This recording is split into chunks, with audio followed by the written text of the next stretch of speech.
Okay, well, we got Robert here, and I just started the stream up, and so there we go. I see it's ready to rock on. I'm also monitoring the chat on the AZSWOT. I put one of the monitors up for that. We'll see how that goes today. Try to get one more thing to monitor along with everything else. Okay, Robert. I believe you've got everybody covered there, from what I've heard. And yeah, I'm hearing. Hold on a sec, guys. I've got to shut the audio down on the other live stream. Hold on a sec.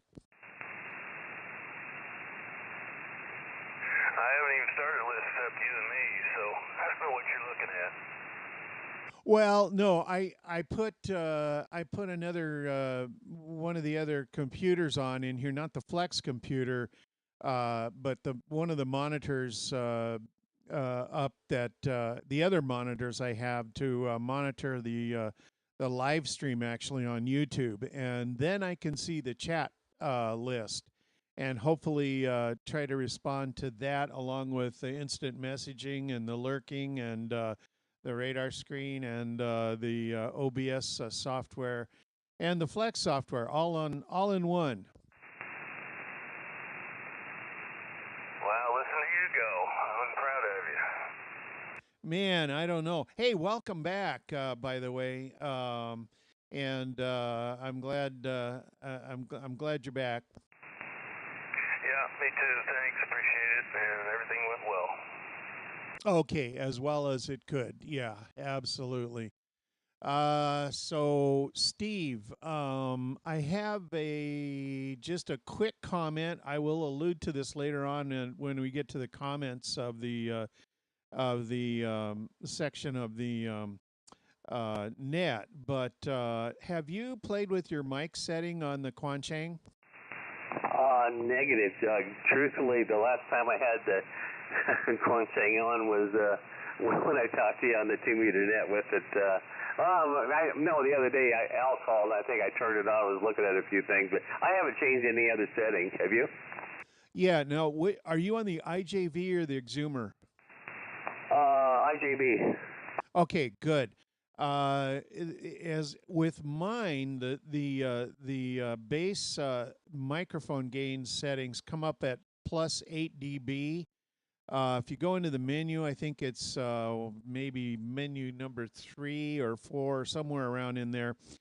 And it was set at plus 8, and I brought it down to the lowest setting, which on the software, the IJV software I'm using, which is a 2.9.5 the older stable version. I put it down to 1.1 dB, and the audio really cleaned up.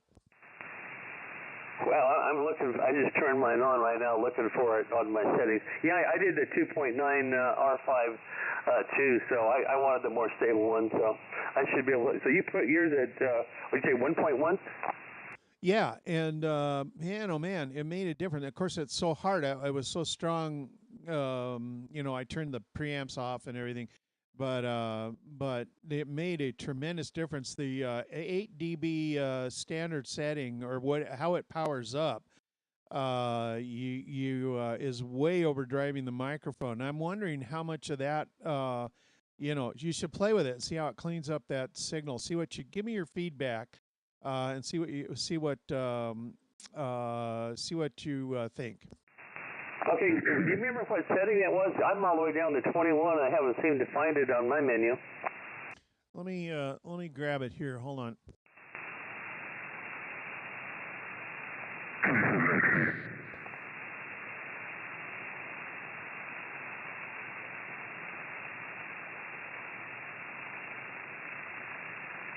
Morning, all. NJ6D. Morning, Chuck. Hey, good day, Chuck. Got you on the list. Thanks, Robert. Good morning, Steve. Glad to be back. Welcome back, Robert. And like Doug said, I'm glad things went as well as they could. Yeah, it's fine. Everything went well. It could be expected. Yep, understand. Well, welcome back into the beginning of the oven. Sorry, what was that? Yeah, everybody's taking a fade. Where am I pointed here? Am I actually making RF? Okay, looks like I have an antenna. So, interesting. You took a fade as well, Robert. Okay, well, just on the loop, and it's pretty sick. It does have terrible SWR, over. Okay. Anyway, just welcoming you back to the beginnings of the oven here.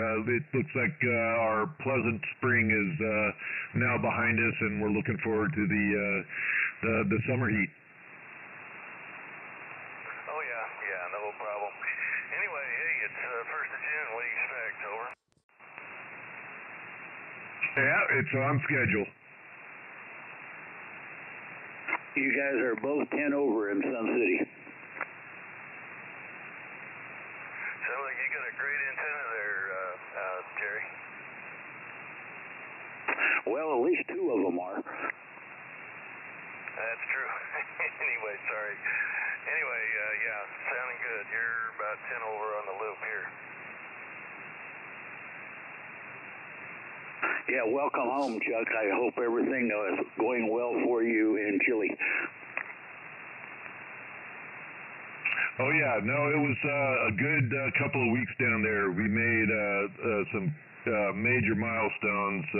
I'll talk more about it, but the big event was getting the main imaging camera from California, where it was being assembled and tested at Stanford, and getting it down to Chile and successfully on the mountaintop in its integrating room at the Summit facility. So a lot happened in a very short period of time there. Jerry, go ahead. Wow, that sounds really neat. Well, it sounds like the project is moving along after many years. Oh yeah, we are at maximum velocity right now. Well, I'm thrilled to hear it. What was the old saying the guy used to say? I love it when a plan comes together. Yeah, there's something like that. There's the other one that President Eisenhower used to say, that in going into battle, that plans are worthless, but planning is everything. Yeah, and Eisenhower was the supreme planner. He basically won World War II by his logistics.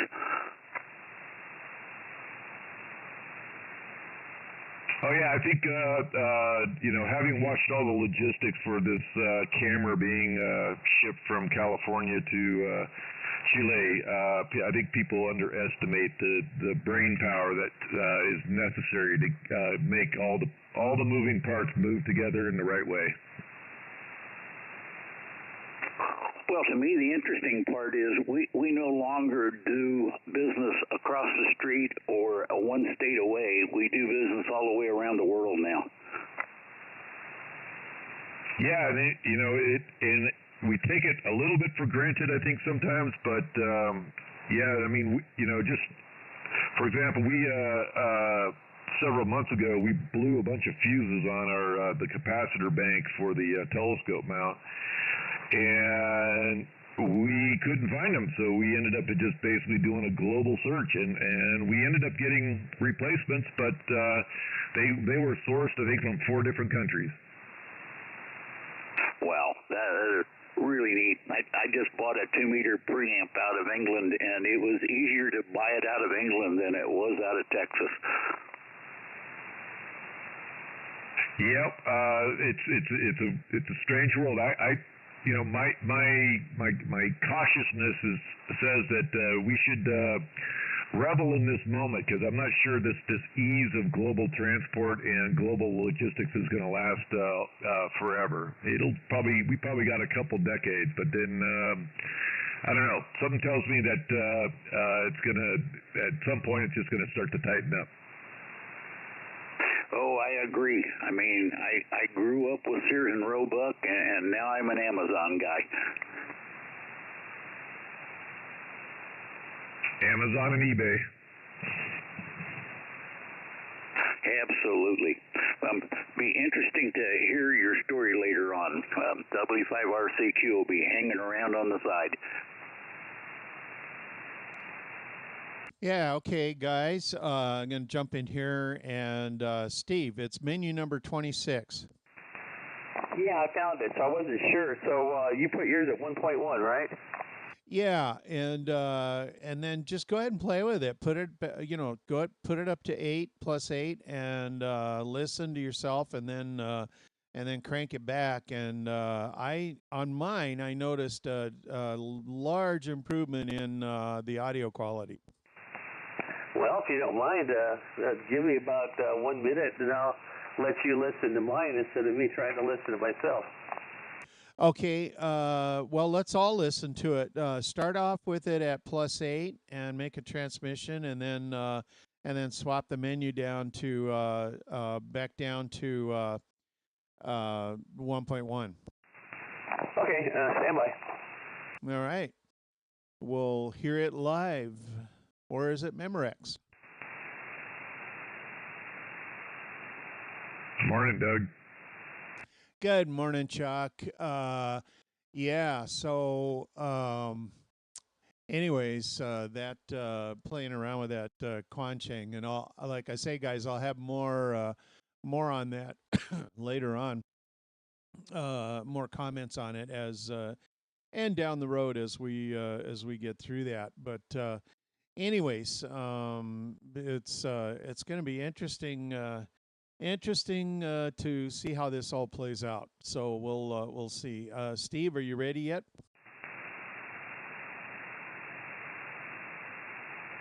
Guess not. By the way, I was while I was finding out which menu that was, I could actually hear you, Chuck, even though it's vertical.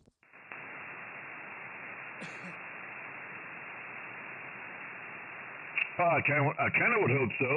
That's you were hearing me on the handheld then, so that's pretty amazing actually. The handheld minus 30 dB, vertical another 30 dB, so must be that we're close or something. Yeah, go figure. And I also heard Al earlier this morning. So yeah, I mean, and the next test will be to see if I can hear the beacon. I doubt I can hear the beacon unless I hook it to the antenna, but we'll see. Yeah, okay. So you're, excuse me. Hold on. I can see I'm going to have a lot of water this morning. Okay, so you are at plus 8, right? Roger. Plus 8. Well, you're crystal clear in here. All right, now go ahead and drop it all the way down.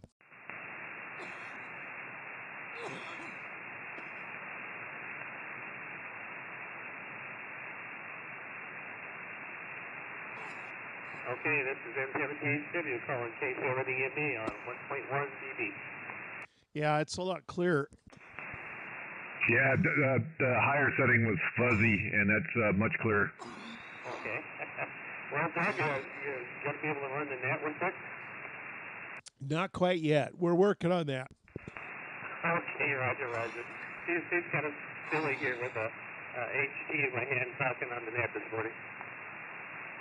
You know, there may be some more stuff we could do, like not talking directly into the HT and off from the side. Oh, yeah, or maybe backing away from it. I thought about ordering an external microphone, too, for it, because I know these speakers / microphones aren't the greatest on these Chinese things. Yeah, that's the best yet. That makes a big difference, Steve. Yeah, whatever you did, Steve, it made a big difference. Really clear now. I still can't believe the quality of the receive on it, though. Yeah, I did notice that. I mean, the audio comes across, at least my audio sounded crystal clear, a little bit on the tinny side, but of course you got whatever it is, a 1-inch speaker or whatever they have in those things, if it's even that. And so, yeah, but I mean, just right there, that one, dropping the mic gain and then talking a little further back from the microphone. We'll have to play with it. what we really probably need to do is get together, amongst ourselves and experiment with, maybe bumping the mic gain up one step and talking back from the microphone a little bit. Whatever. We'll figure it out. But next will be an equalizer. Sounds good to me. Oh, I think Chuck needs to get involved here. That sounds like something up his bailiwick there, over. Yeah. Hey, that really sounds good. Okay, Steve. That I'm very encouraged by that test. Okay, I'm go back to the 991. Catch you later, Doug. K7EME in the group, N7HW. Okay, sounds good. Very impressive. Very, very, very impressive. For $30, guys, an SSB handheld for two bands for 432 and 144. Wow, that's pretty cool. So more to be had later, and we'll discuss that down the road. Let's get the list going here and get some more folks on board. Let me see who else is out there.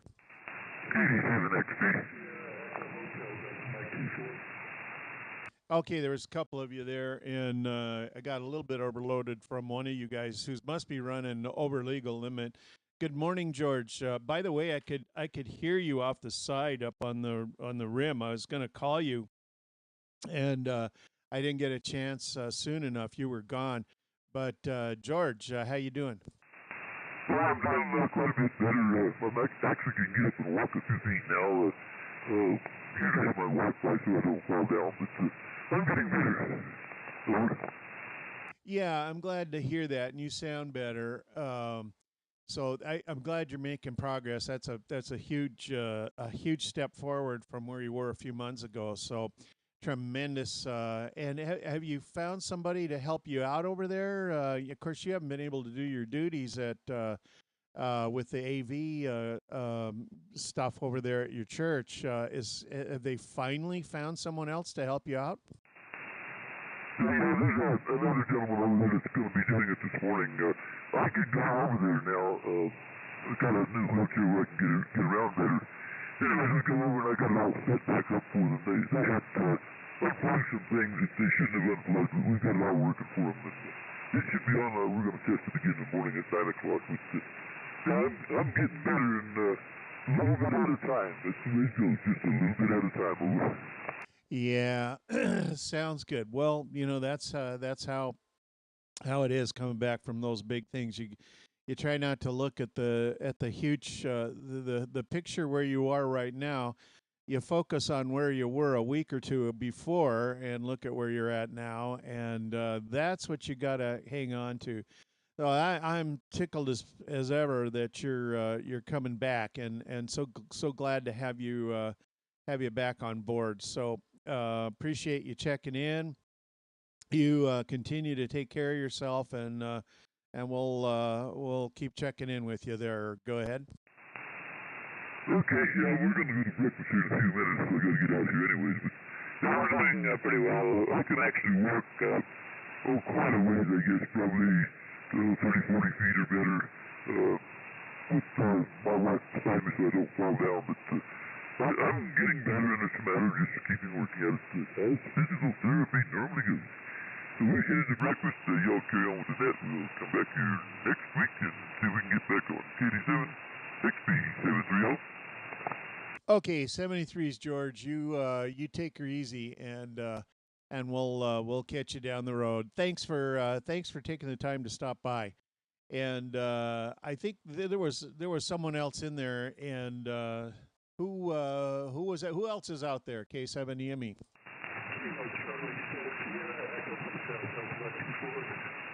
All right, let me swing out your way there, John. Good to hear you in there. How you doing this morning? KC6SEH. Go ahead.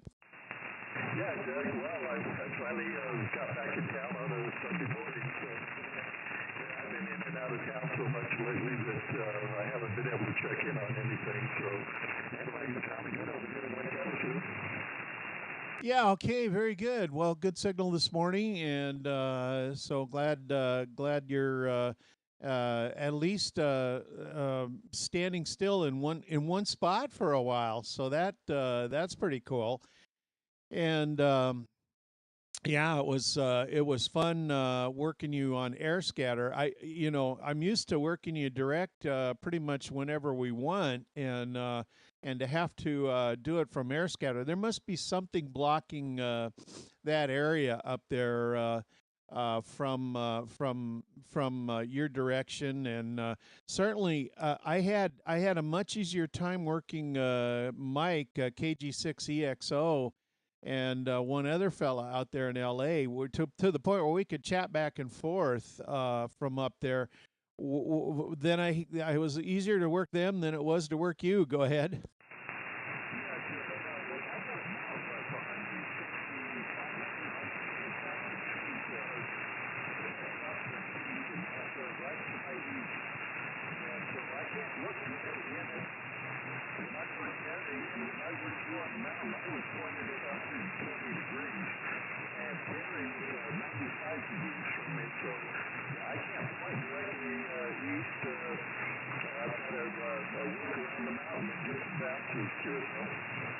Yeah, that is something. I think I remember you saying that. Yeah, I don't know what was going on there, but we'll have to I'll have to look at some maps and maybe do some terrain analyses from that point up there, and for future trips, because I think every year probably I'll end up back up there at least at one point during the year every year. It was an awesome spot. I mean, literally feet away from the very edge of the rim. So for going west and going south, it's the front end. Like I was saying, sometimes the front end of the Yagi was 1,000 feet in the air, and going backwards, it was 15 feet in the air, going off the back of the beam. Anyway, so all right. Well, thanks for stopping by, John, and you have a good one. Yes, thanks for being there. It's good to keep those guys rallied over there in Tucson. So, and Phoenix area. We'll catch you later. K7EME, K6SEH. All right, 7-3s. Thanks for stopping by. Let's see. Anybody else out there wanting to check in? Let me bring. Hold on a sec, guys. Let me bring the antenna back toward Phoenix here. Okay, go ahead.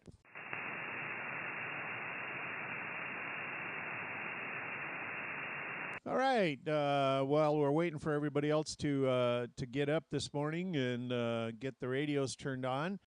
I'm going to be heading back up to the White Mountains here. Let's see. Tomorrow morning about 6 a.m. Going to get on the road and head up to my father-in-law's place, and so I'll be up there. I'll be on 2 meters Mobile or 432, depending on what anybody wants to try if you're around. And so we're going to beat the return crowd on the Memorial Day weekend traffic, and then be up there for a few days, come back on Thursday. So that's our week. Going to go back up through Payson again, and take that way. And my wife said, nope, we're not going through the Salt River Canyon. I don't want to. And so she doesn't like that route. So we'll go the other way. Anyway, and so looking forward to that. And also, when I get back, then gotta get ready for a field day. So I'll tell you what, time is flying by. Anyways, let's see. Steve, how does the live stream sound? It sounds fine, Doug. Equal volumes between you and the receivers. Seems a little low, but it's fine. Just two quick things, by the way, Doug. Number one is I ordered a handheld mic for $10.99 from Amazon. It fits this. It's for a battle thing, but it fits the Quang chain. So anyway, I thought I'd tell you that, and be here tomorrow. Secondly is on the way up, be careful if it's not the weekend, going up through the Beeline 87. It's been costing us at least a half an hour to 45 minutes of delays from the top of the rim going on into Heber from constructions. But I'm sure they won't have it like tomorrow for the weekend, but maybe on the way back you might want to think about it. Oh, okay. Yeah, it won't be tomorrow, but okay. So this is after the rim Woods Canyon turnoff and up into Heber. Right, and it's like 3 or 4 places that they are doing it, and there's one-way traffic on each of those places, and traffic's backed up several miles every time you go through it. Okay, well, all right. We may have to come back through the canyon then, anyways. But at least one way we should be okay. Well, it's okay. I mean, you can get through. It's just annoying, you know. And for us, it's a 3-hour door-to-door, and with this, it's like 3 hours and 45 minutes it's been. So just thought I'd let you know, and I'll also let you know how that mic works. Oh yeah. I bet that. I think Pete had some Baofeng mics, and I think we gave all that stuff away. But I don't know. There might be. I'll have to check in the box and see if there's something left over. I think I have a box of Baofeng stuff for Troy, and I bet there's a microphone in that. I'll have to try that. But that's a good idea. I'll bet it's better. Yeah. Well, before you know it, they're going to be our new base stations. Yeah. I don't know. I think the purists would probably have something to say about that. But for what it is. By the way, also, I wanted to get an extra battery, so I thought, well, I'll just see how much the batteries are. The batteries are $16, and there's if you order them out of China, you can get them for $27 with the radio. So I thought, well, that's not much of a decision. So I ordered another one just to get the battery, but this other one I'm going to tear down and play with the amplifier on it. Oh, wow. Okay, that's good to know. I think what I want to do is check AliExpress. They're usually about 30% cheaper than Amazon, so might be a good place to order some just for the batteries. Anyway, we'll turn it back to you there, Doug, for the net. Okay. All right. Well, back to business here. Let's get things going again. So ND7E, I see you're lurking on Netlogger. Mike, are you there? Yeah, good morning, Doug, and I hope everything's going well for you. Yeah, I just caught the tail end. I turned on my radio there and heard you talk about handheld sideband, I believe, and I guess you're talking about those little cheap radios where you can get the add-on board to make it sideband and I guess do HF.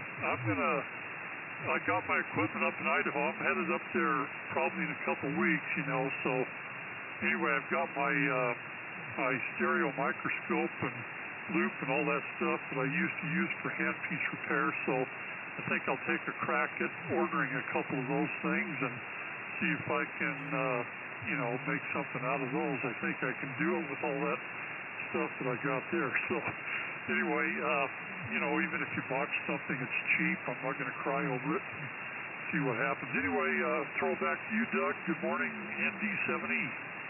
Yeah, okay, Mike. Yes, that's what we're talking about. And I have that HF board, but I went ahead and did mine without putting it in. I think it's still out in the mailbox, probably. Gosh, I forgot about it. Yeah, kind of. But yeah, if you want to make it all band receive and go much further, much lower in frequency, I don't know exactly how far down they go, but down to 80 meters, and I think the AM broadcast band even, you can put that board in and change the chip out, and it will do that. You can also open it up for transmit in all those bands if you want to do that. But I caution against it because there are no bandpass filters in there for those other bands. So you're going to create a lot of problems there. But and of course they don't have any output really to speak of down as a HF transmit on those frequencies. However, on 2 and 70 centimeters, they make a pretty impressive little for what you pay for them. Single side, it's actually double sideband, but radios. So anyway, that's you don't have to put that board in. That was the main point I wanted to make. Anyway, you can do the software update and go without the board, and you have a handheld rig you can do 2-meter SSB with. Anyway, and 70 centimeters. Let me get Ron in here, KW7RNX. Ron, are you lurking about?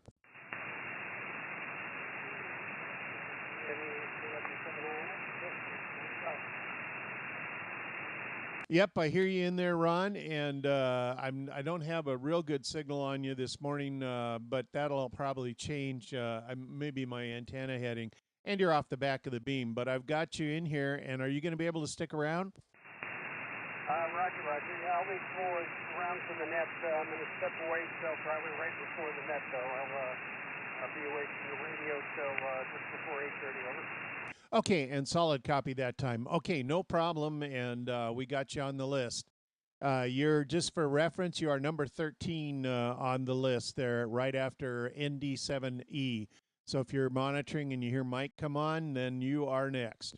Roger that. Yeah, we'll be standing by. We're running through a little amps this morning, so it's his first run talking to you this morning. Over. Okay, no problem. Yeah, I've got you solidly now, so good deal. And let's see, Mike.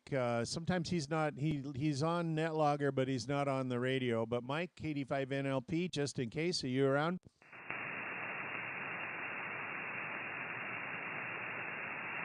All right, we'll wait till he checks in on 2 meters here. Anybody else out there?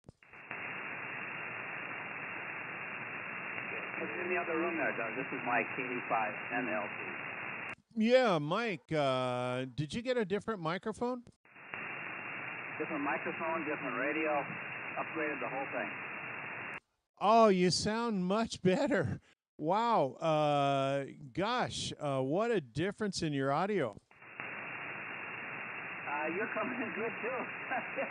I got a better receiver. I decided I needed to make a change, and we made the change. I can't. Man, your audio is it's so much easier for my ears to hear. Extremely good audio. You'll have to tell the net what you got and what you did, because that's impressive. Good job, Mike. So we got you on the list. Hey, Doug. Okay, Doug, I'll just keep the volume up and keep an eye on Netlogger.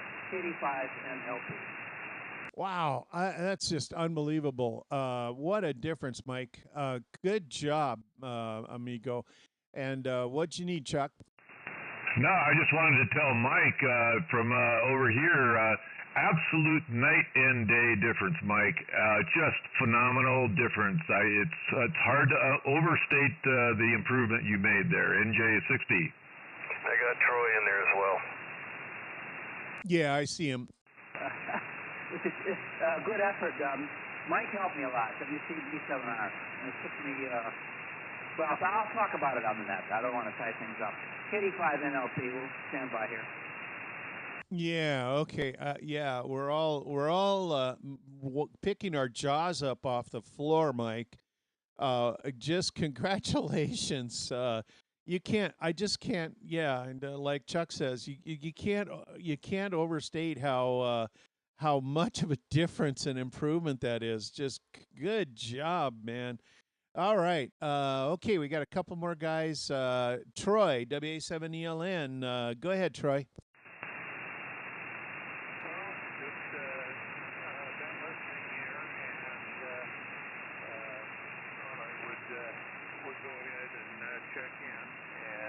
Don't have anything of any importance there this morning, but we're waking up there, and we're going to go get a little more caffeine there to keep our eyes open while everybody's talking.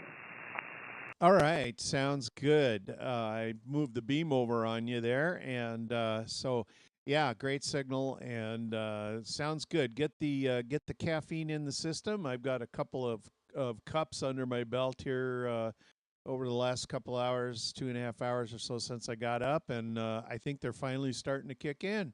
So very good, Troy. Got you on the list. While I'm over that way, anybody else over toward the east here, K7EME for the Arizona SWOTnet?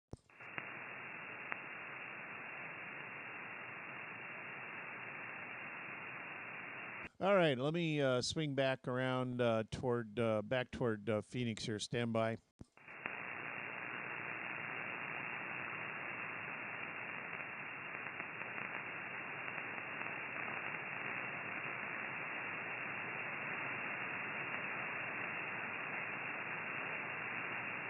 Boy, what a pleasure it is to have that tail twister up there, Chuck. So much better than the other rotor. Lynn, K7HAM. I see you're online. Go ahead, young fella. Yeah, K7EME in the group, K7HM. Yep, I'm here and I'll be here. You're here and you will be here. Okay, that pretty much covers it. Got you on the list.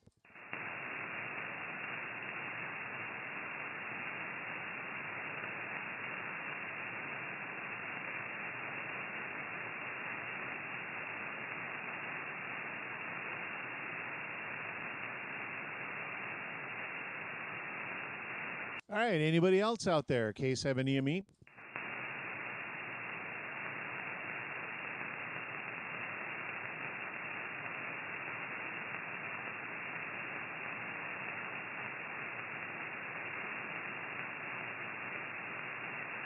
Boy, Robert, what do you think of Mike KD5NLP's new radio? Sounds great, absolutely great. And again, much like everybody else, sounds a lot more natural and very nice. Yeah, amazing, just amazing. I had Jasper and Trish came by yesterday, and so I was they wanted to see the boys. Of course, they didn't come to see me. They came to see Gus and George, but they are looking well and everything going well. I wanted to put Jasper on the flight simulator and have her show me some moves, but there's a mandatory update, and oh my God, this thing is a big one, and it's still downloading.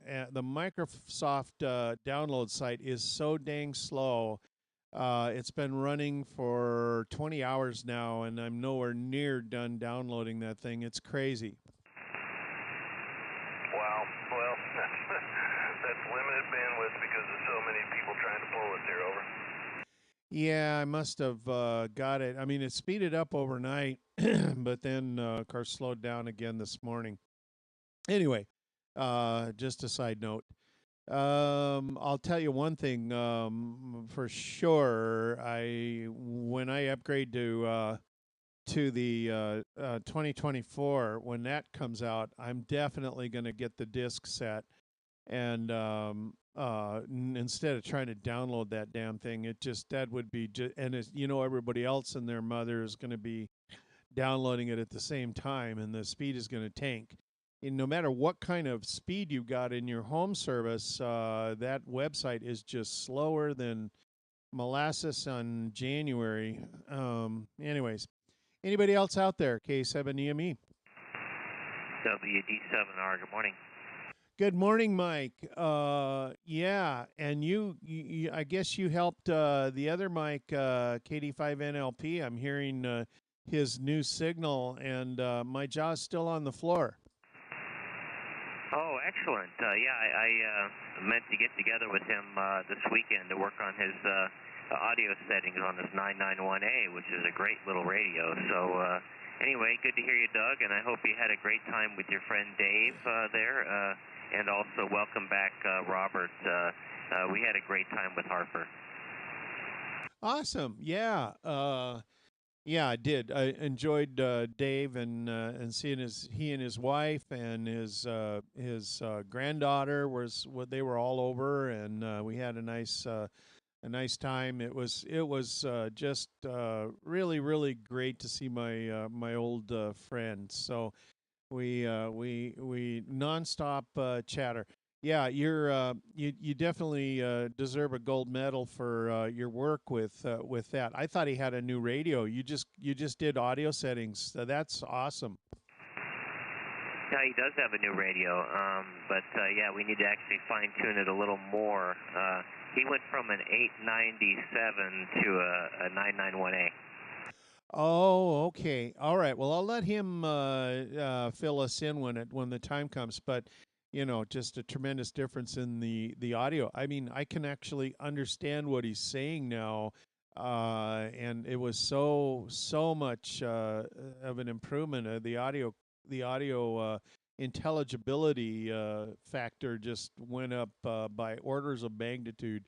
Anyway, got you on the list there, Mike. Thanks for checking in. Wonderful. Thank you. Good to hear Robert's voice, too. WD7R, standing by.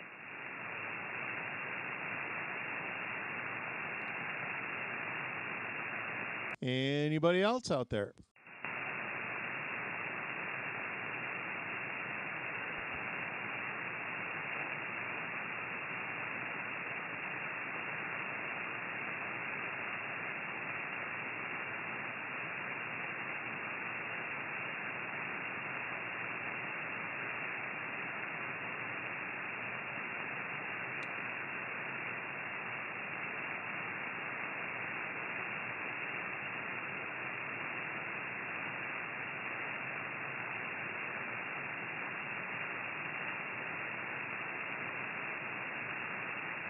W7KZM. Ken, are you listening?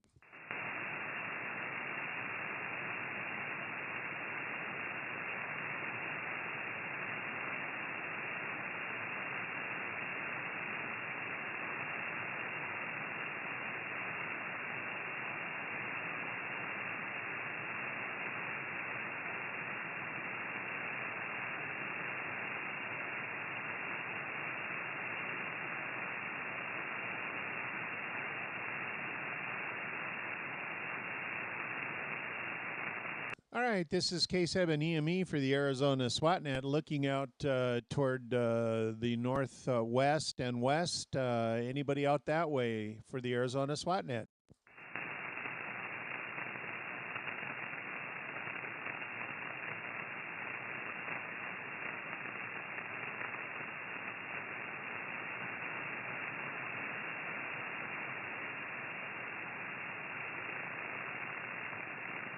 And let's check up to the north. K7EME looking for check-ins for the Arizona SWOTnet.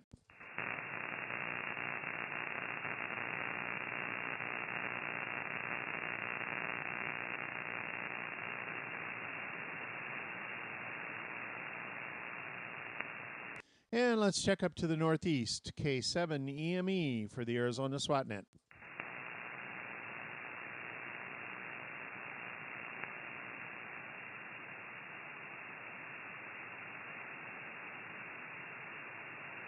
Now looking directly to the east, Kilo 7 Echo, Mike Echo.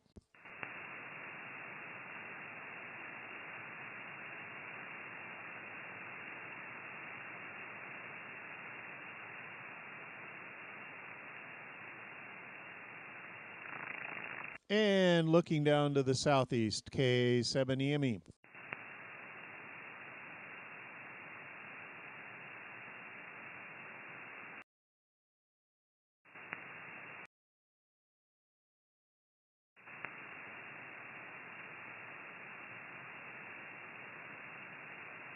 All right, we'll swing back toward Phoenix.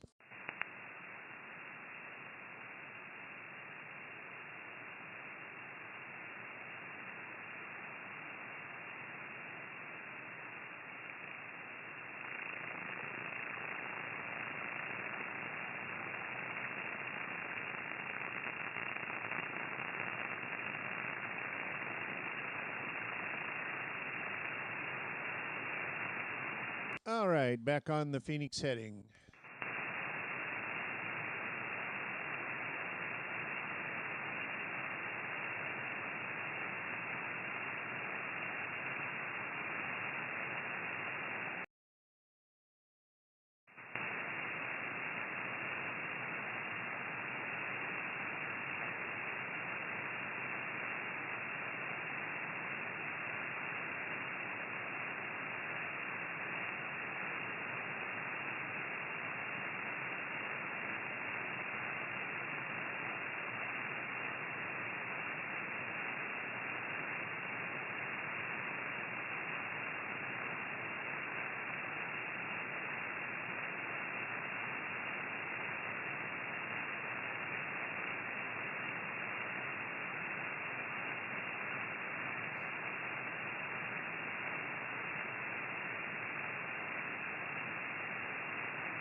K7EME, K7ZYP.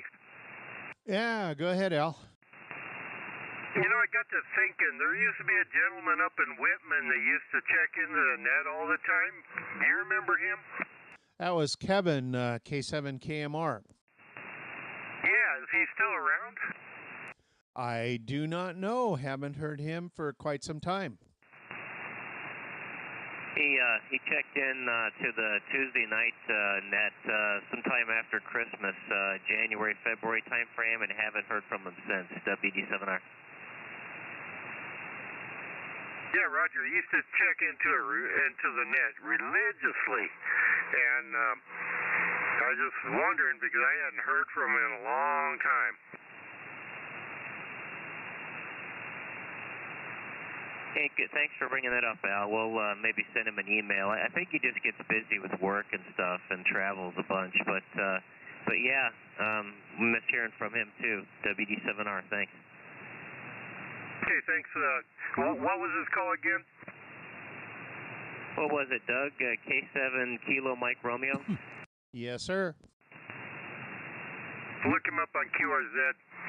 Maybe I'll send him an email also. Okay, thanks a lot there. K7ZYP, back to net. Hey, Al, I don't know if you heard earlier, but I was sitting here with the Quansheng on. I actually could hear you, and I could hear Chuck on that with just the little whip. You should have broke in. Oh, no, I'm sure you wouldn't hear me unless I put it on the antenna, but yeah. Yeah, Roger, I was listening to all that stuff, and for some reason, every time I tried to talk this morning, I would unkey and somebody be talking over the top of me. It's like, I quit just trying to talk there for a while, or... Well, I'm glad you got a word in edgewise there. So with this group, sometimes it's hard. Yeah, it seemed like they're awful quick on the trigger there. So, but I was also a little grumpy this morning, or... Okay. All right. Well, probably too much caffeine, too quick on the trigger. He was. Right? Caffeine. Oh, I know, I was grumpy.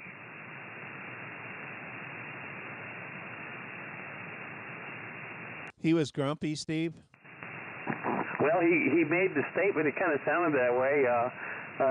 Jerry and I don't know, Vinny also could testify to it. But he sounds okay now.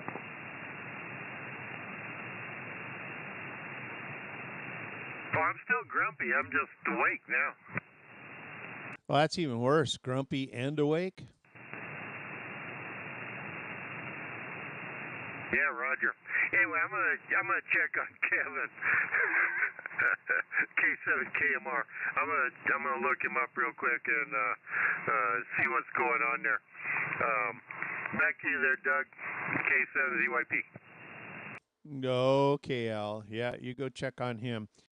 Yeah, I think he, if I don't if I'm not mistaken, I think he had some health issues, maybe some severe back problems or something that he was dealing with as well. So maybe something else going on there also that prevents him from his free time, limits his free time activities. I don't know. Anyway, I'm sure he's still around. He did moon bounce. I know. In fact, I think that's how I knew of him, was from 2 meter moon bounce a number of years ago when I was still doing that. Yeah, Doug, he was also a big 10 gigahertz guy. I did not know that. Really? Into 10 gigs. Yeah, he had gotten some paper on 10 gig. I talked to him a couple of times. He was really active on, the VHF bands, but 10 gigahertz was kind of an early on for him. I did not know that. Well, there you go. Yeah. So I learned something new about Kevin. Well, I hope he's doing okay. The old age keeps weeding out our flock, so to speak. Yeah. Unfortunately, the onset of old age deal with. I don't know. What are we going to do to keep VHF going with all the new fellas? We gotta try to keep guys getting enthused about VHF and up. Yeah, and in today's environment, towers are almost impossible from both cost-wise and HOA-wise, and it is amazing what the guys do with antennas and attics and everything, but it's sure a lot easier if you can put up a 50-foot tower. Oh, yeah. It makes your whole appreciation of the hobby so much easier. That,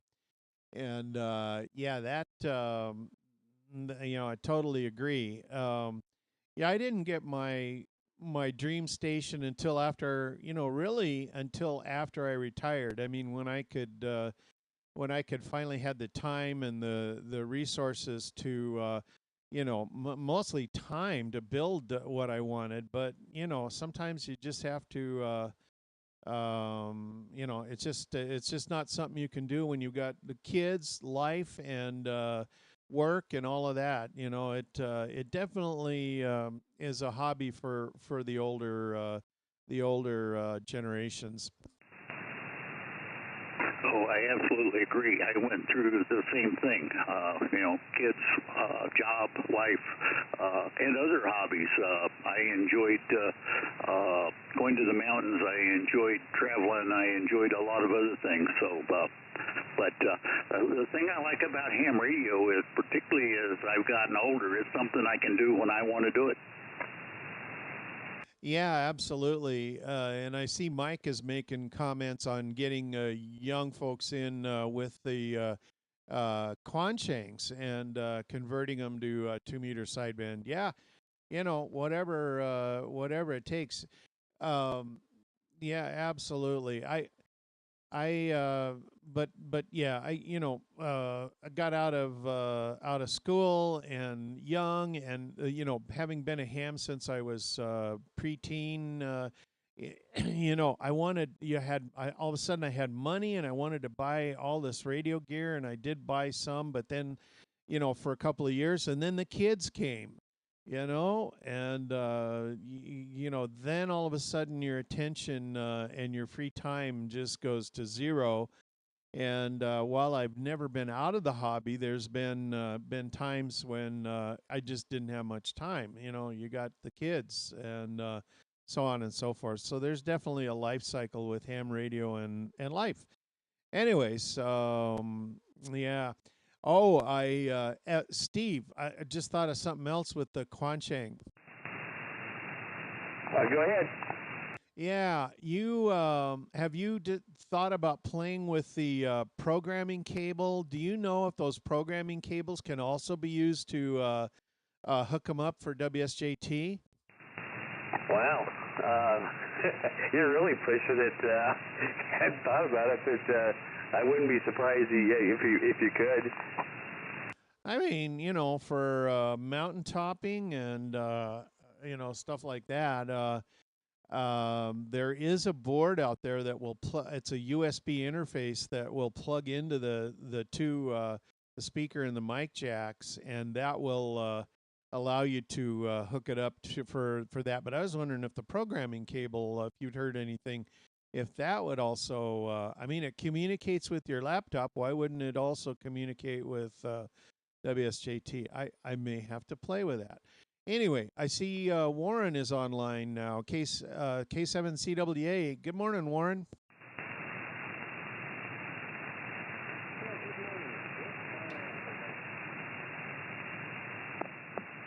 There, that should be a little bit better.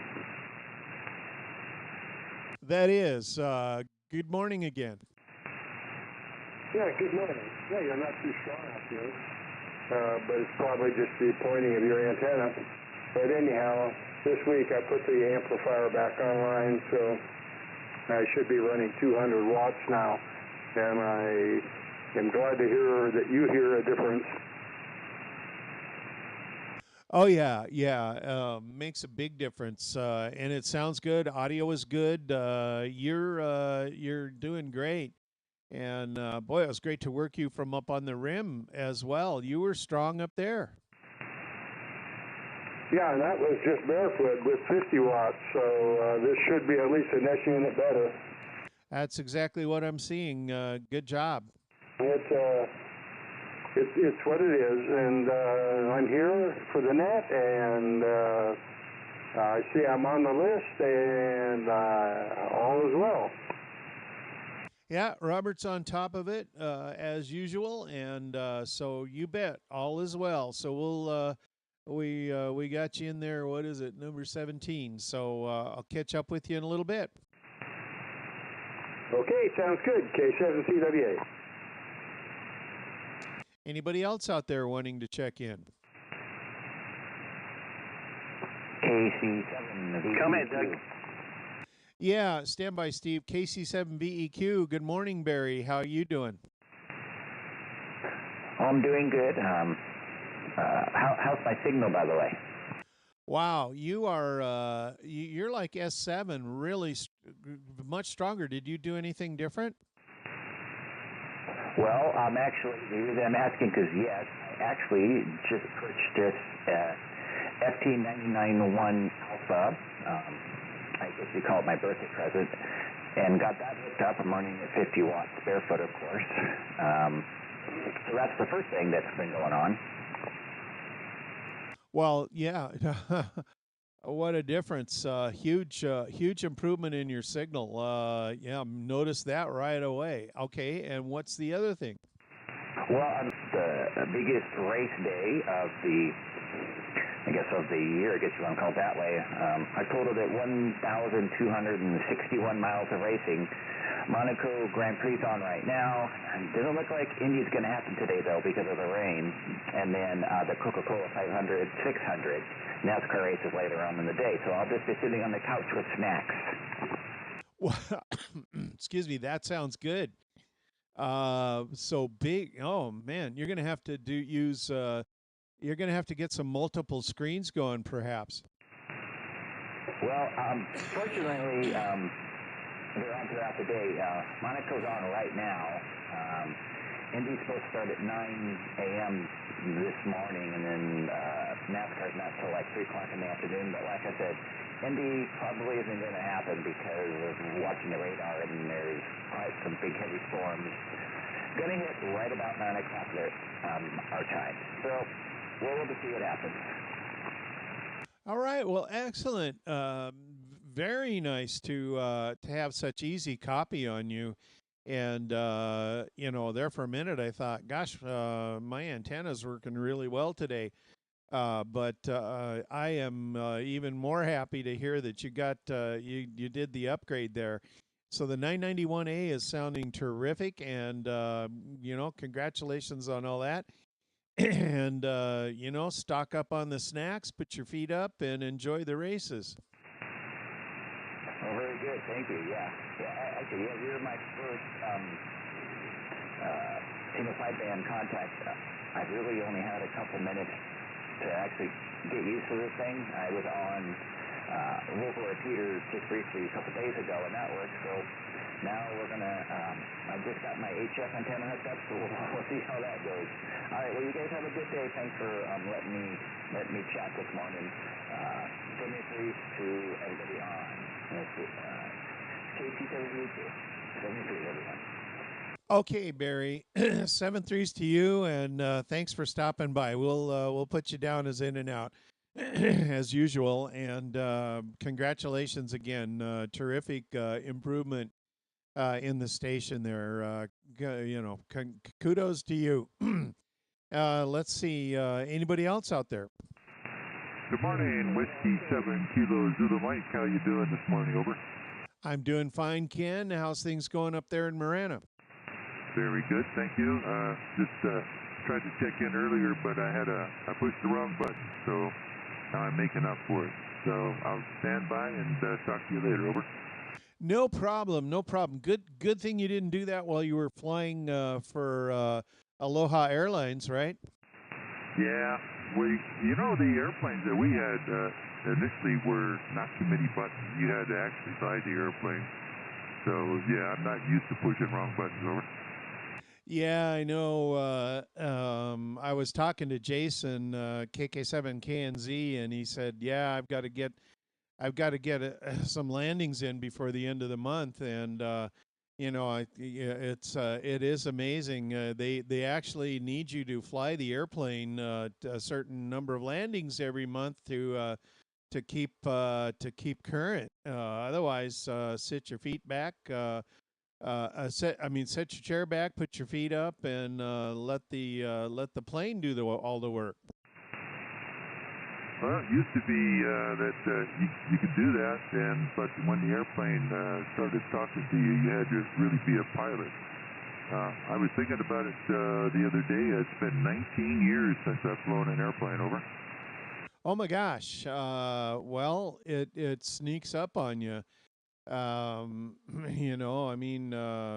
you're enjoying your retirement, and so do you miss it at all?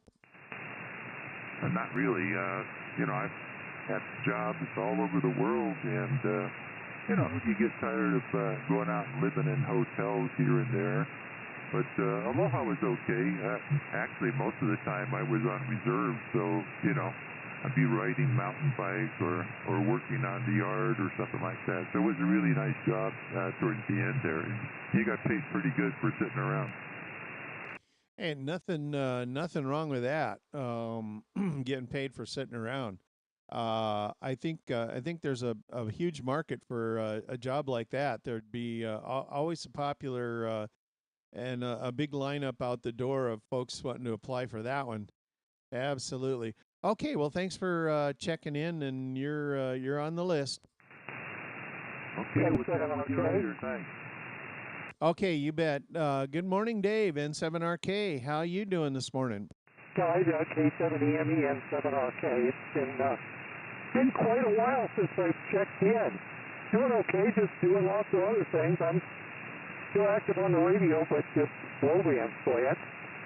Yeah, okay. I got a question for you. Did you or Gary get to participate in any of the aurora when it hit 2 meters?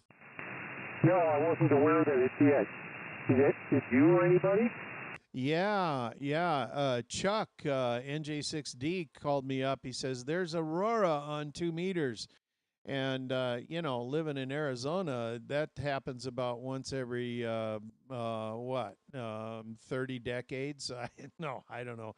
Anyways, I worked 2 guys on sideband and 1 on CW. It was awesome. Where were they?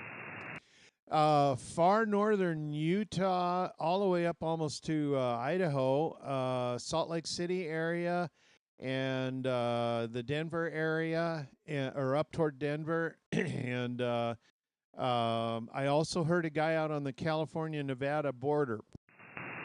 No kidding. No kidding. You know, I thought about it, but I didn't bother. I'm probably going to have lunch with Gary this week. I'll talk to him about it. Maybe he did. Geez, the last time I worked, well, you said, 30 decades. Last time I worked sporadically on 2 meters was in the 1980s. I was living in Chandler, about 6 blocks from where Gary lives right now. And I worked like 12 states back in 1981, 82. Farthest north would have been Montana and Minnesota, and a lot of Midwestern stuff. But I have never even heard anything from this location, and I've been in this area for 38 years now. Yeah, I managed to work a little bit of it every year, pretty much. Last year, there's a guy up in is either Idaho or Montana. I worked MEM K7 W7 K7MEM W7MEM up there, and I think he's in Idaho. Anyways, he was on 2 meter sporadic heat, like 30 over 9 in here, and so that happens a lot of times to the Seattle area. A bunch of times, Gary and I have got in on one there a few years back. But yeah, it was there, and then it was kind of gone, and I was scrambling trying to put the word out. And I didn't get down the list to you. I was trying to find Gary's phone number, and I was going to see if he could call you and whatever. But I mean, I was, trying to do that and operate and take advantage of it at the same time. But I did think about you guys. I don't know if Gary got a chance to participate in that at all either, but it hung around for a couple of hours, and almost I was monitoring for a couple hours, but really it was in a very short period of time that I got the contacts. Was it at night? No, it was like 4 or 5 o'clock in the afternoon. Oh, okay, yeah. It'd be nice to get some kind of thing going to let people know when that's going on, because not everybody fits in front of their radio all the time. But anyway, good to talk to you. I hope your summer's going good. Not much new here. Sure wish I could operate from Mexico, but that's a non-starter, because we're going down to Penasco, Rocky Point, week after next for a few days. And I haven't talked to Marco in quite a while. I need to give him a call, see how he's doing. Did he check in here by any chance? Well, unless my only conduit to him is through you, so no, haven't. But certainly appreciate all the times you've gotten him in here, and swing the beam around and get a hold of him. So yeah, that's always fun. And my array is rebuilt and up and working really, really well, thanks to Chuck NJ6D, and so I'm looking forward to the next time we can work him down in Hermosillo. I'm looking forward to the first time I can work him down in Hermosillo. Maybe in August. That'd be a better month. Well, let's make a plan sometime this summer, Mitt, to try to get him in here into the net. That would be awesome there. Anyways, thanks for stopping by there, Dave, and we'll save a spot for you on the list. If you're there, still fine. If not, no worries. Okay, that sounds good. By the way, you remember that receiver I got? Stand by, Serge. Serge is in there, Dave. Do you mind if I just pause for a second and get him? KT6KT, K7EME. Go ahead, Serge. Thank you, Doug. Good morning. Thought I'd check in while your signal is up to S7. Good morning to you. Good morning to the rest. K7EME from KT6KT. Okay, thank you for the S7. You are about an S4 right now. Thank you for the report. Let's see if anybody else wants to try to work you there. Chuck, are you hearing him? Oh, yeah, loud and clear. KT6KT from November, Juliet 6 Delta, NJ60. How copy, Surge?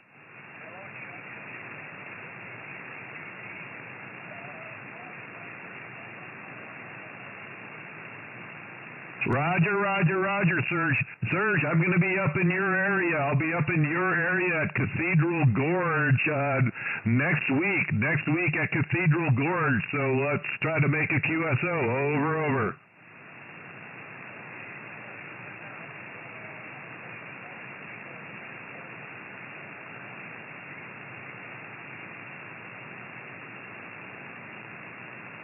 All right, Doug, I got him.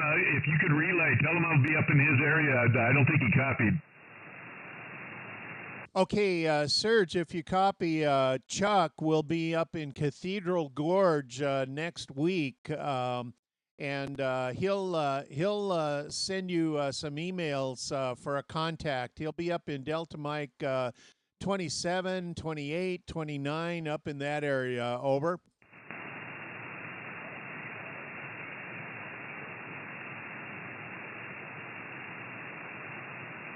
All right, so yeah, keep a heads up for him, and let's see. Anybody else want to try to work Surge?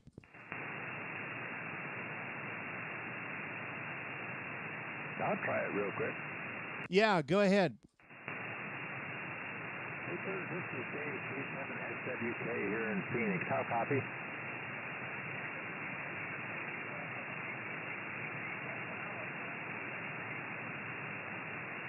Oh, wonderful. You're a little in and out, but right now I've got you real strong, Surge. This is my first time contacting you. I feel like I got my big boy pants on now. Anyways, you got a good signal coming into Phoenix, sir. Okay, yeah, that was a good. He got you there, Serge. He got you. So that's a good contact. Okay, anybody else want to try to get Serge?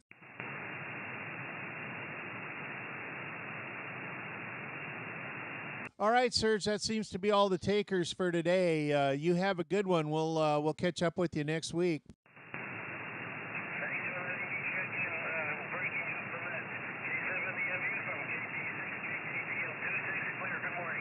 Yeah. Gosh, you hit S6 that time. Good deal. 7373.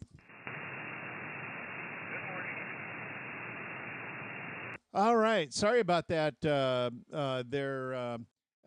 Dave. But you got to grab Search when conditions are right. So N7RK. We were going to say something. Did I remember something about a repeater or something about a radio, right?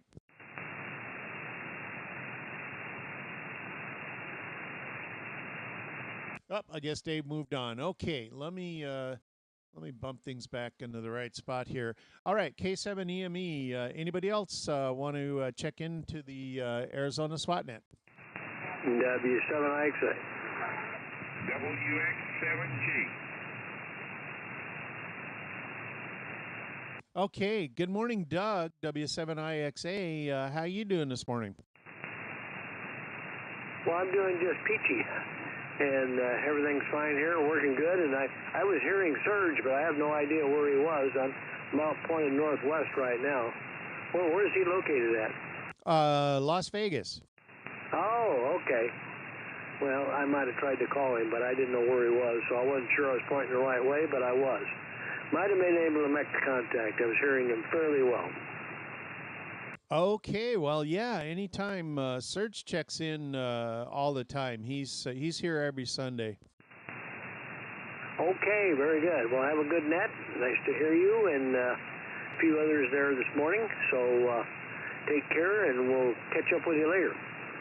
All right, you bet. Enjoy the Memorial Day holiday and all of that good stuff. I imagine you're going to be cooking up stuff on the barbecue out on the back porch, right?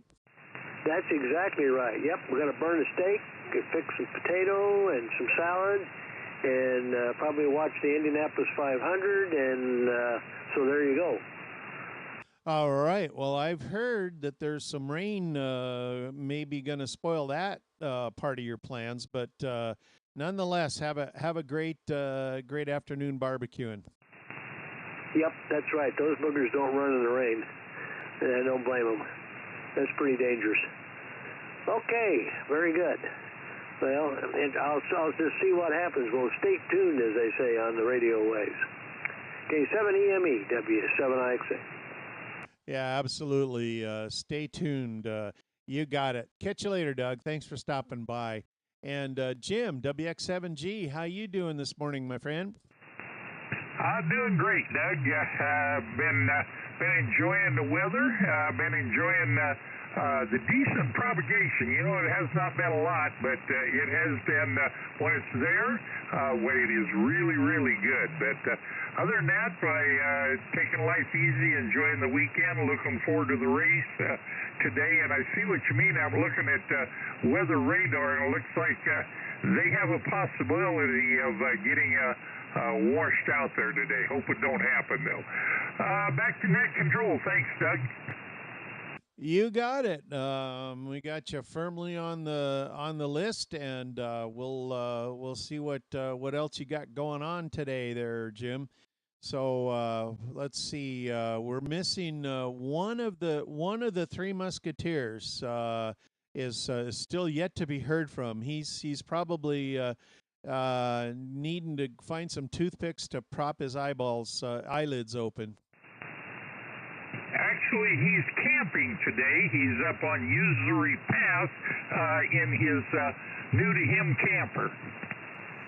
Ah, okay. Well, very good. Well, you got to tell him to put 2-meter sideband in his camper.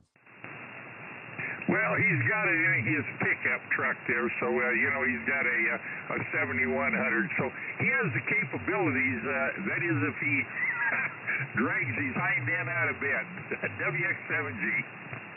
I hear you. Okay, well, at least we know where he's at. We don't have to send out the search team for him. So thanks for that.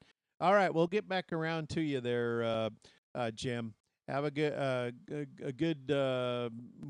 little bit of time until then. Anybody else out there?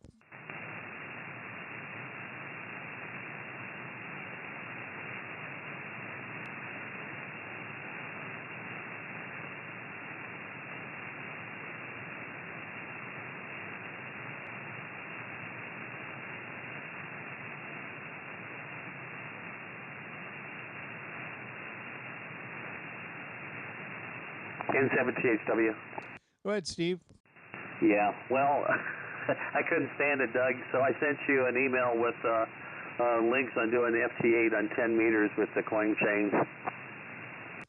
Really? Are they using the program cable? You know what's interesting? I don't know everything about it, but they can do Bluetooth, USB, or direct cat, and there's an Android app called FT8 Charlie November that you have to put on your Android phone, and that interfaces with it, so that's your screen. So I'm not sure the whole thing about it. I sent you the 2 links, one for the Android app, and one this guy was showing what he was doing, but I don't know a whole lot about it, but I was like shocked. Oh my God! Well, and then you said Bluetooth. The Quancheng has Bluetooth. Well, that's what they said on the YouTube. So I have no idea. And the Android app will connect to Bluetooth too. That's interesting. I'm kind of surprised about. I don't know. I haven't heard a thing about Bluetooth connectivity with the Quancheng. But and then they're doing it on 10 meters. That's maybe they're receiving FT8, but they shouldn't actually be transmitting that. That is going to be dirty as heck. They're doing it. There's a YouTube video showing them doing it on 10 meters. Oh my, yeah. Well, that's where you got to be careful. Draw the line, because that's going to have the spectrum scope view of that would be crazy bad. Yeah, I wouldn't even want to see that. It would be pretty sad looking. Well, thanks for the links. I'll definitely check those out. Yeah, appreciate that, Steve. Let's see. I see a couple more guys. Richard, good morning down to the border there. So I assume you're listening on the live stream. So very good morning to you. And I see that Lee is in there up in Flagstaff. Let me swing the aluminum back up that way toward Flagstaff. Good morning, Lee. WJ0F. Go ahead.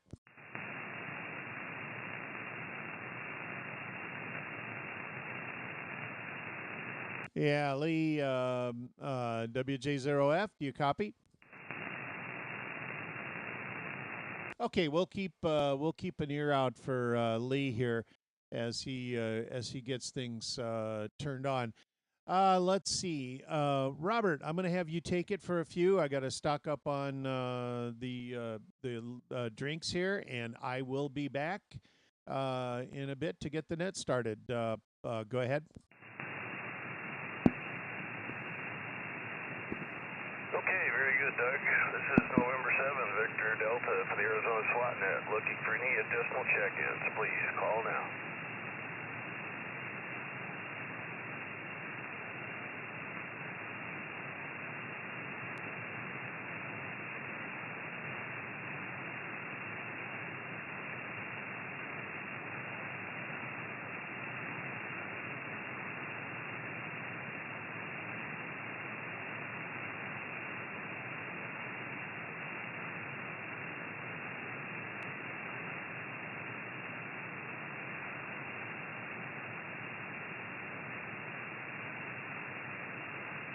We're looking for check-ins for the Arizona SWOT net.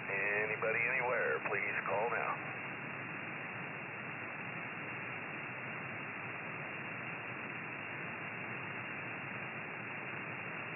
K7EME, Al, you by the microphone? Yeah, go ahead. Well, I just want to thank you personally for taking the net on Friday. Appreciate that. Got a good crowd, so thanks much. You did really well. Over. Yeah, Roger, it was a lot of fun, and I was really surprised we got 10, well, there was 10 of us on there. It was quite fun, and Robert, it's good to have you back, and sorry about the sister-in-law, and but she's probably in a better place. Over. Yeah, her health wasn't too good the last year, so anyway, she'd withered around pretty badly. So, but yeah, it's tough. It's the first sister of my wife's six. There's six sisters together, and she's lost her first one. So all the boys are gone. So anyway, life happens. Appreciate the thought, though. Over. Yeah, Roger. Yep, it's tough. Losing a sibling.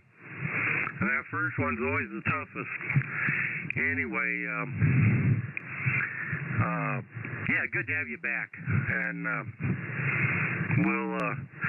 I had a great time this last week. I got to run the Sidewinders net. We had, I think, 24 or 25 check-ins, something like that. And then we had, I got to run the 222 net. So that was a kick in the pants. Over. Oh, yeah. Well, thanks again so much. I appreciate it, and I'm glad you had a good time. It's fun, so thank you. Anyway, this is November 7th, Victor Delta. Looking for any additional check-ins. Please call now. ZYP. Go ahead, Al. No, I just ID K7EME. Okay, very good. Anyway, let's see, and again, WD7R Mike, thanks to you and your wife Pam for taking care of Harper. She was very happy to see us, but I think she probably also misses you guys here, or? Yeah, QSL, Robert, our pleasure to help out, and yeah, it was fun. Friends now. It's incredible to see them develop a friendship there. So pretty cool. But welcome home. I know you're probably exhausted and all that, Robert. But yeah, glad we could help you. And our our best to Marty in this time of loss here. I know it's been tough. Over. Yeah, we definitely appreciate it. So, again, thank you very much. Okay, very good. Well, I see if the Master of Ceremonies is back. Doug, you got your water? I am back indeed, and ready to go. We might as well get things going here, and just stand by 1 sec.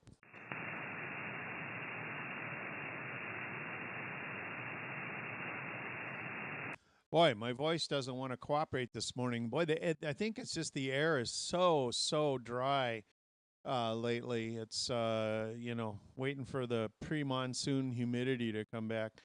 Good morning, everybody. Welcome to the Arizona Sidewinders on 2Net, a member of the National Organization of the SWOT Nets. This net is open to all amateurs who have an interest in weak signal modes, primarily SSB, on the VHF and higher bands.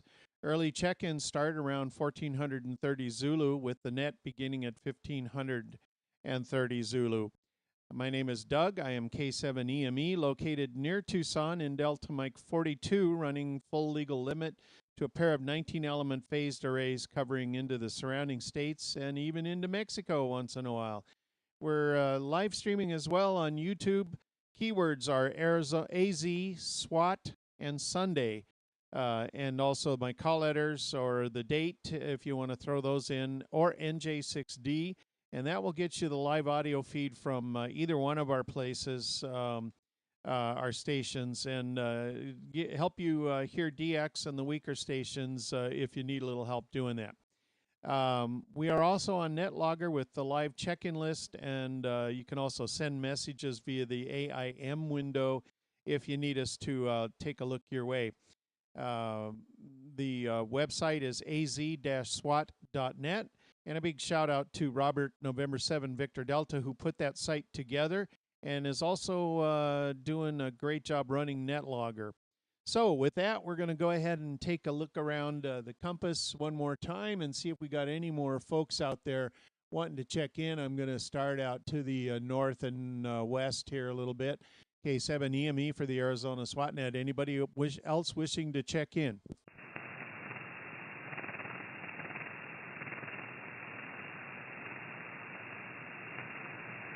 All right, we're going to swing around a little bit more to the northwest, K7EME.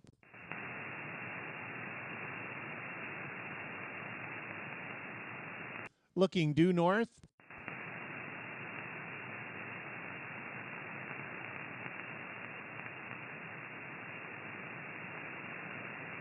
And looking up to the northeast towards Albuquerque. Boy, I wish N5JEH would get on here once in a while. Anybody up that way?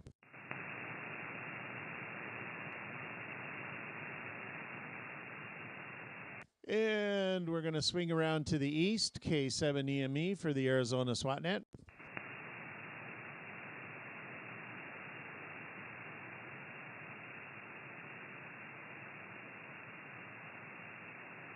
And taking a look around to the southeast. Anybody else out that way?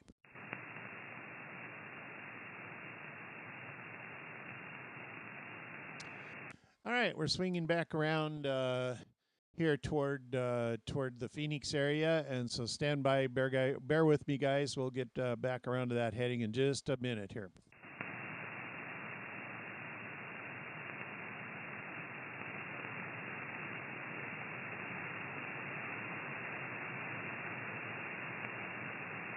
All right, so we're welcome to the Memorial Day edition. Happy holidays and remembrance to all of those who've served our country, and that's what this day is all about. In thinking of all those brave people, and our hats are off to all of you.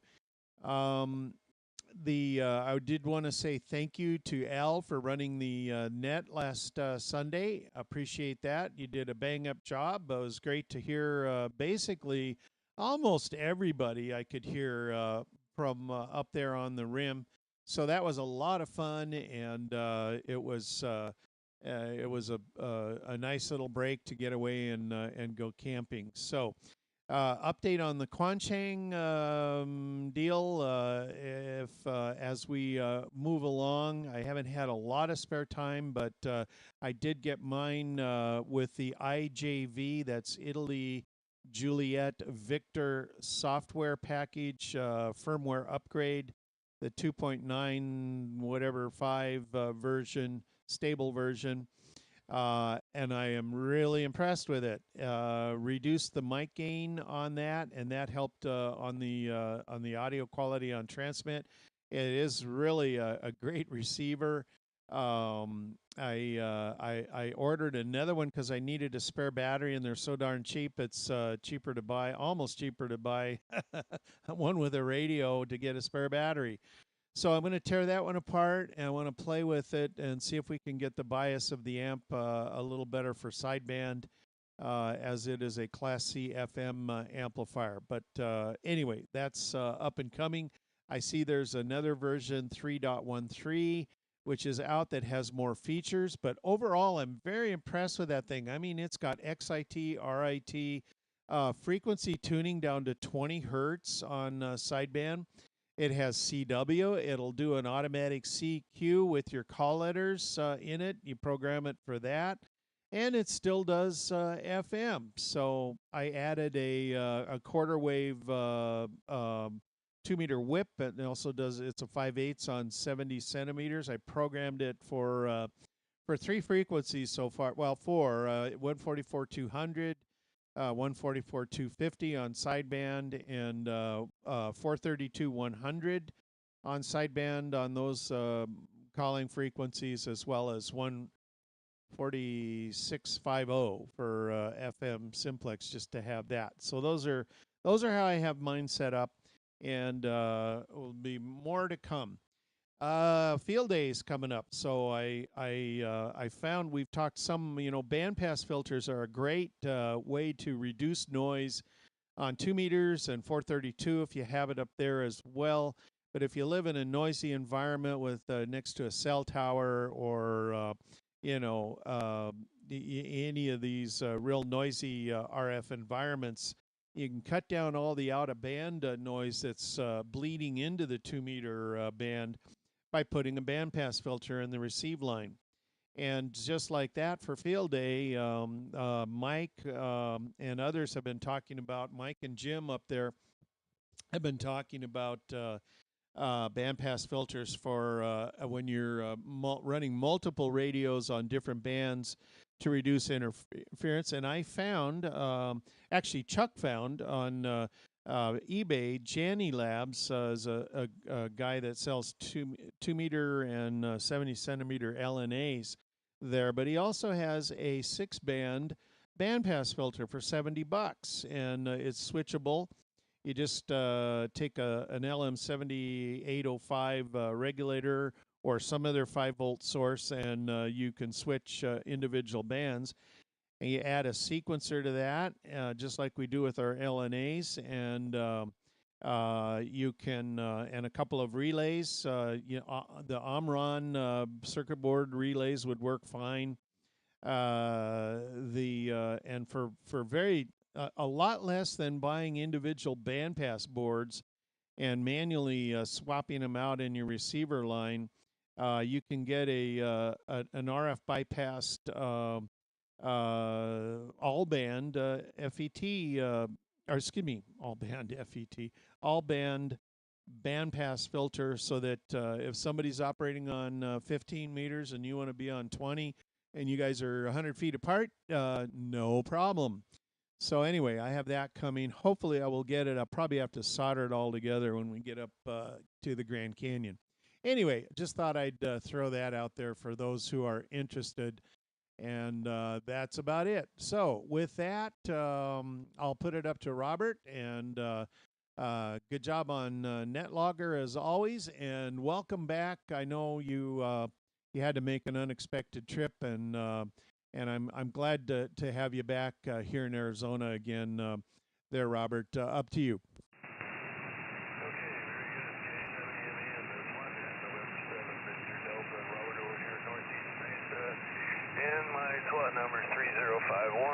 anyway, good to be back. Nice to be back home and in your own bed. But anyway, the quick run up there. We got out on Monday, and we got up Tuesday morning to head over to see her, but she had passed about 5 minutes before we got out the door, so didn't quite make it. But they were able to get the services arranged for Friday, so she's said her goodbyes and so on and so forth. Anyway, all in all, a pretty quick trip. And the rest of the family's doing pretty good, so everything else is fine. Beautiful back there, absolutely green everywhere, and ran some rain and thunderstorms here and there. It was kind of nice. I hadn't heard that in a while, but anyway, that was it. So we're back home, and look, since the heat's here, looks like we're looking forward to some projects in the house here. But anyway, we'll see how it goes. Other than that, everything else going well. So back to you, K7EME and 7BD. Okay, very good, Robert. And yeah, I'm glad you guys got back there almost in time. That's too bad. But you know, yeah, it's a tough thing. We all have to go through at one point or another. Anyways, I'm glad, and I'm sure it is green back there, probably like Kansas City was there. You know, you get up there and everything is green compared to Arizona. Anyways, let's see. Who do we have next on the list? We've got Al, K7ZYP. And again, thanks, Al, for running the net last week. What's going on over at your place? K7ZYP. Not much going on. I'm thinking about trying to watch the Indy, but I don't think it's going to happen like everybody says the weather. I've been there. Wife and I have been there twice to the track and walked all within the same week several years ago, but we had a good time. We walked all over the place, kissed the bricks, the finish line, went up the pagoda. It was quite interesting. It was a lot of fun. They let you just, you know, you go there, you go in the museum, and then you just get to wander around, or you can take the shuttle. The shuttle drove us around the track. It was a lot of fun. Hadn't thought about that in a while, and I just thought I'd mention that. They will let you just wander all over the place, Gasoline Alley, and up to where they throw the milk on each other and stuff like that. It was, you get to go everywhere. The whole track is open, and anyway, it was a lot of fun being there. Let's see. Got a great copy on everybody this morning. Everybody's coming in really good. Serge was coming in here about S9, and I could have worked him easily. There's a little bit of QSB here and there, but I mean, I never lost him at all. I don't know what's going on with Lee up there in Flagstaff. Maybe I'll give him a call today and see what's going on. But we had the same deal last week. Call him, didn't answer, but yet he was logged in on Netlogger there, lurking. Let's see. Yeah, I've got my Quanchang, but I haven't got it programmed up yet. And I'll probably get with Doug when he gets back from his little trip up to White Mountains here, and we'll program the thing up.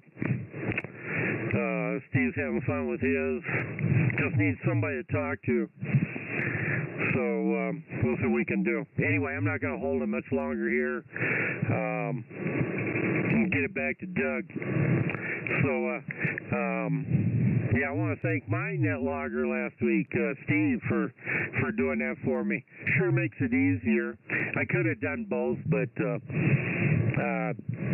anyway, he was available. So, okay, 7-3 guys, we'll catch you later on. This is K7ZYP, back to net control. All right, Al. Very good. And yep, we'll get together. And I think a good thing to do if the group starts getting a lot of interest in this would be to maybe type up some kind of step-by-step procedure for getting the, because there's a lot of sources out there for watching on YouTube and everything, but getting the procedure to flash that firmware and getting it written down and maybe posting it on AZSWOT.net would be a good idea if this catches on and we start getting these for Hamfest and stuff. Anyways, let's see. Speaking of Steve, you are next. N7THW. Go ahead, Steve. K7EME in the group N7THW. Steve, I'm in East Mesa, Delta Mike 43 today. Last week we were in Delta Mike 54 up in Lakeside and spent about 8 or 9 days up there, and had to come back for another week here for some procedures on both me and my wife, and I don't know.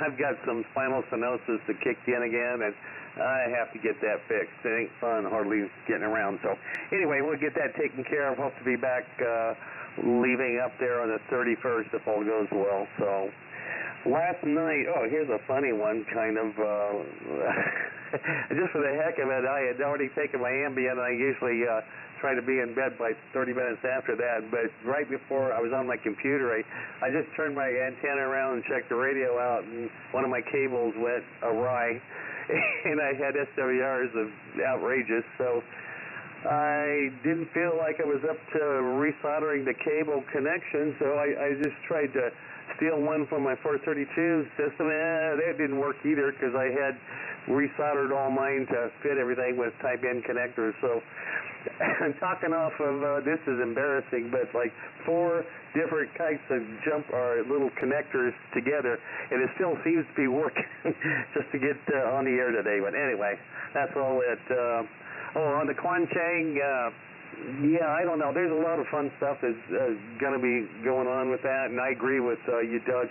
I watched, I don't know how many videos, and each and every video I watched assumed you knew something what you didn't know, and I kind of wish I would have wrote down an exact sequence of what to do and what not, but it's not that hard, it seems like, if you had the proper sequence, so agree with you totally, and anyway. As far as anything else, still working on the old tube radios. Actually, I've been working more on my tube tester than the tube radios.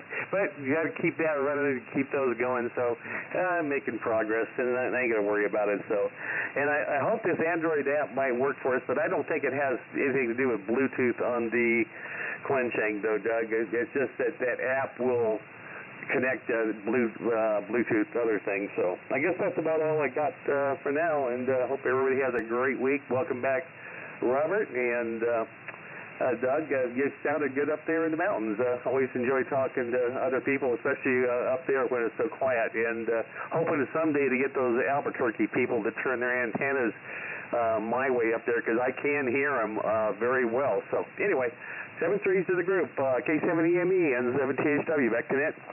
Yeah, okay, Steve. When are you heading back up there? If all goes well, I have my last procedure on the 30th and probably the 31st, but, you know, we'll have to wait and see, but that's our target date, Friday, 31st. Okay, sounds good. All right, well, we'll look forward to working you during the summer up there. And yeah, it's always fun to get a signal out of DM54. Sounds good.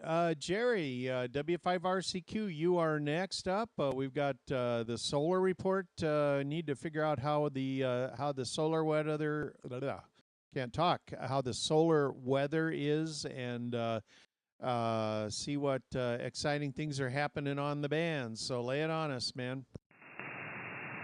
Hey, good morning, Doug and the group. K7EME, W5RCQ, Jerry in Sun City, SWOT number 3662. Well, old Saul has settled down just a little bit. There's 6 groups of sunspots up there now, and the sunspot number is 106. The 10.7 centimeter number is 176, and as we've all found out, sunspots can be good and they can be bad. Hopefully, there's calmed down just a little bit. The bad news is, excuse me, sunspot number AR3663, which was the really bad guy with a whole bunch of X-class flares, etc., has revolved around the backside of the sun and is now peeking around the far corner, and who knows what all it's going to have. If it's anything nearly like it was the first time around, we'll probably get a whole bunch more flares out of it. We'll have to see. There's some really good information about how the big storm affected the currents in the earth. There's a map that the NOAA puts out, and it shows the currents that are induced in the earth, and some of them are 10,000 times normal. Luckily for us here in the Southwest, with our desert kind of rock and so forth, we don't get too many currents. But up on the East Coast, they get dramatic currents up there. And back in 1989, the currents took out the whole power grid system in the Ontario area, and it was down for quite a while. They said this time around, apparently we are better prepared, and the trip outs and automatic shutdowns and everything worked better, and as far as they know, we didn't lose any grids this time around, but we were within a few volts of what took out the system last time. So it was close, but they didn't get us, and that's terrific. My Quanshang I've been playing with, I run into a couple of really interesting things. When I put the 295 on it, chirp didn't work with it anymore, and over the years of programming FM radios and whatever, I have become a big chirp fan, and not being able to use chirp on the Quanshang after I programmed it has been a little bit disconcerting. Not sure. One question I have, for some reason or other, my Quanshang out of the box does not receive the weather frequencies. You can press F and then the NOAA button, and you get weather frequencies, 10 of them. Well, I don't receive a thing on those weather frequencies. I don't know whether the radio's broke or I'm broke or what. Anyway, enough of that. And one last thing I thought I would mention.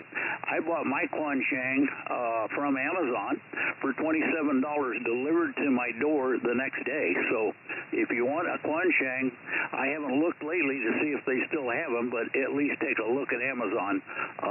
They can be amazing. So with that, back to net. Excuse me, K7EME and the group, W5RCQ. Okay, Jerry. Yeah, I'm not sure about that one. I didn't play with mine before changing the firmware over to the IJV package, but I don't think the NOAA works after you do the IJV one. Now it may work on the other ones. I can't.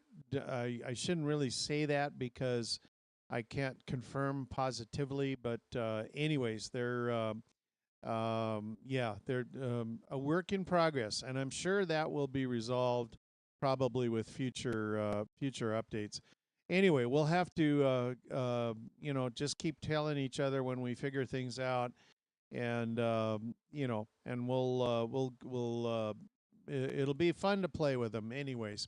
And thanks on the info on that. Yeah, that sunspot was a group was a quite a bugger there. So that it'll be interesting to see what it does this time around the sun. Anyways, thanks for all of that. We had K7EME, Vince was in and out. So let's switch over to Oracle, Arizona, and Troy, WA7ELN, and I'll swing the antenna over to get you there, Troy. Go ahead, Troy. Yeah, I was just looking at one. Quanchang units on Amazon right now. They appear to be around $30. And I'm not certain if I'm looking at the right one. You know, I don't know if they're different model numbers or not. This one is K6, and then it says UV K5 parentheses 8, and you know, I don't know if that's a newer or different than the ones that you're using, but I think Doug's got a great idea in writing something up for those of us that are not familiar with this radio on exactly how to do the update with the firmware, where to get the firmware, the process to go through it. But I would hope that we could just do the write-up somewhere other than the AZSWOT, since I can't get into that. But maybe Doug can send me a copy there through email whenever he gets that wrote up. But I think that's a great idea. And anyway, not a lot going on here.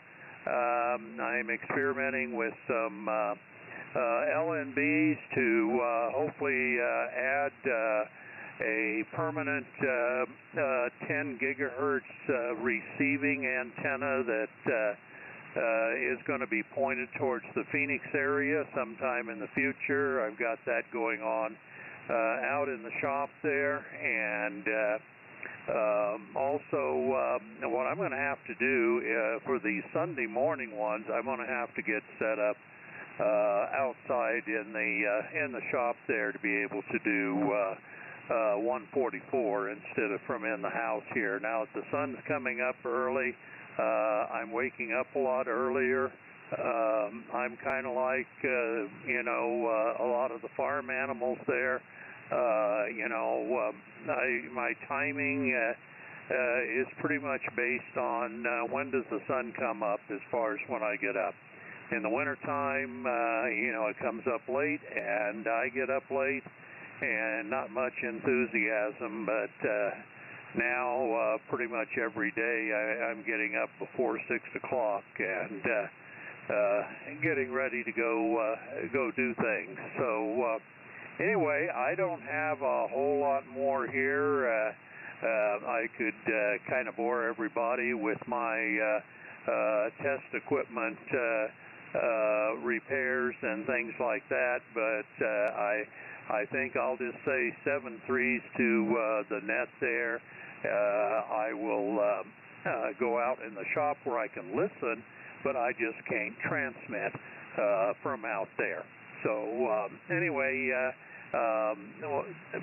sounds like a good net here, and I'll turn it back to Doug. K7EME and the group 73 WA7ELN. Okay, Troy, very good. And no, I wasn't talking about putting that on Slack. It sounded like it. AZSWOT, SWOT. So the SWOT stream was where I overshot the rotor here. The SWOT the SWOT website is where I was talking about maybe posting that, and maybe AZVHF as well, if that works out as well.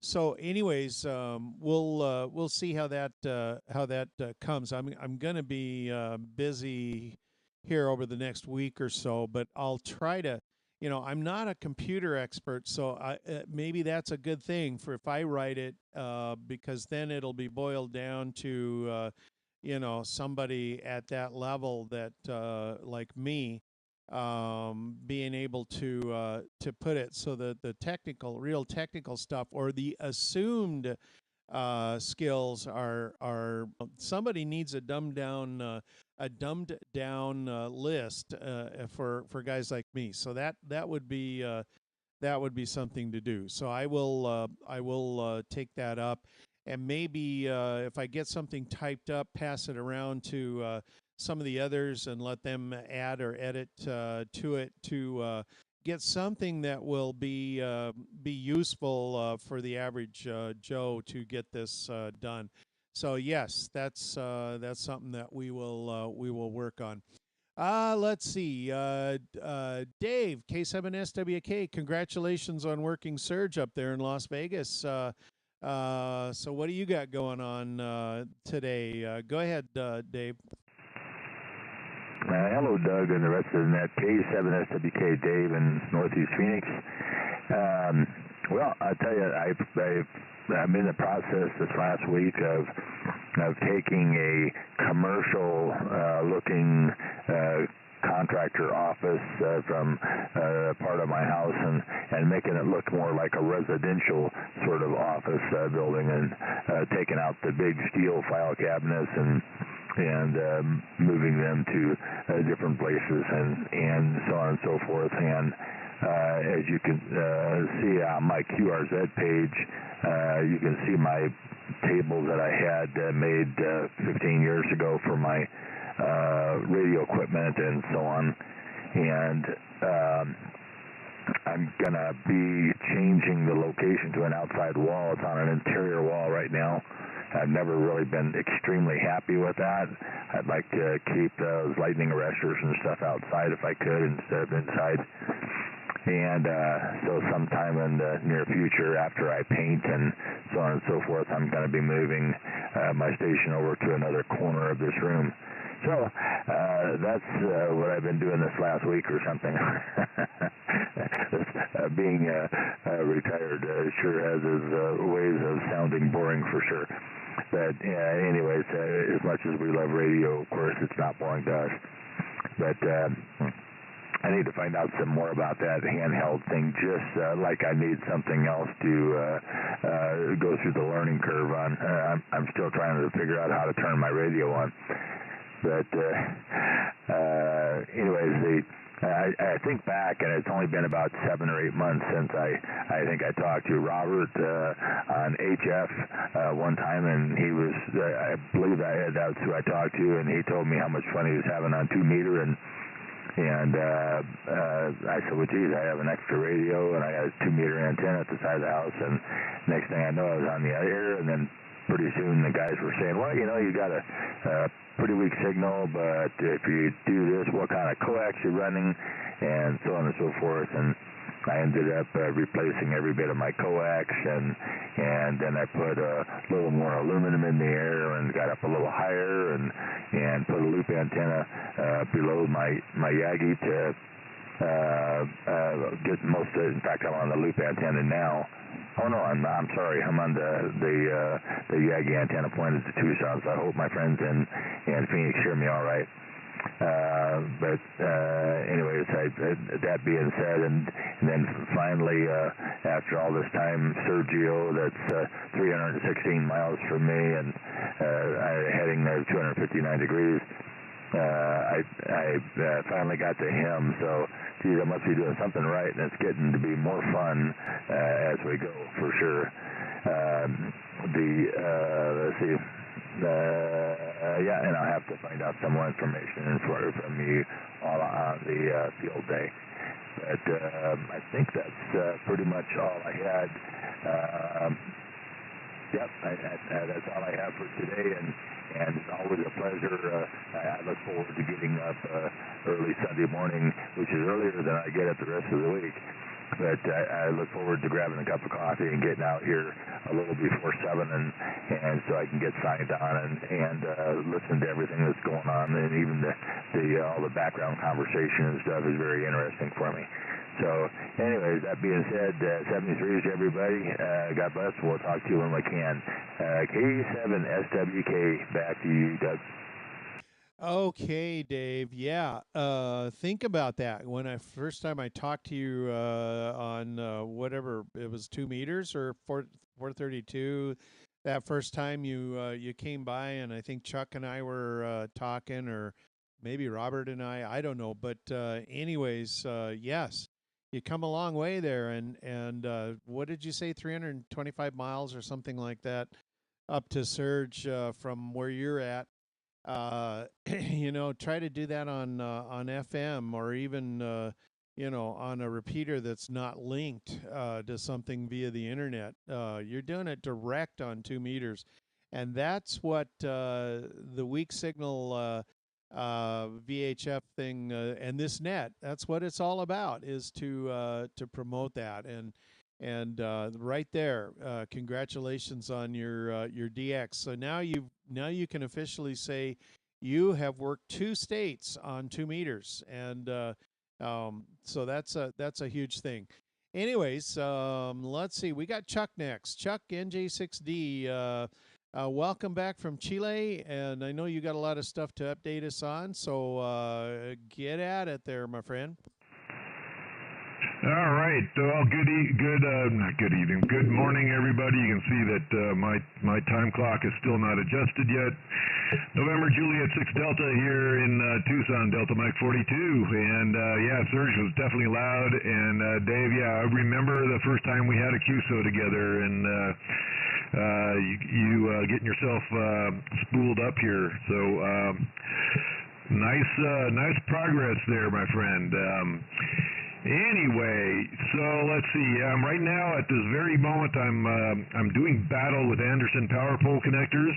I'm trying to get my system all wired up and ready to go for my road trip. So I leave this coming Saturday, June 1st. I'll spend one night in a hotel up in Henderson, Nevada, which is just south of Las Vegas, and then Sunday morning I'll be mobile probably for the net, but it'll be interesting to see if I can make it with the 170 watts out of the car from up there. But then we're going up to Cathedral Gorge State Park in Nevada. That's Delta Mike 27, and we are going to be making some RF up there. So look for us.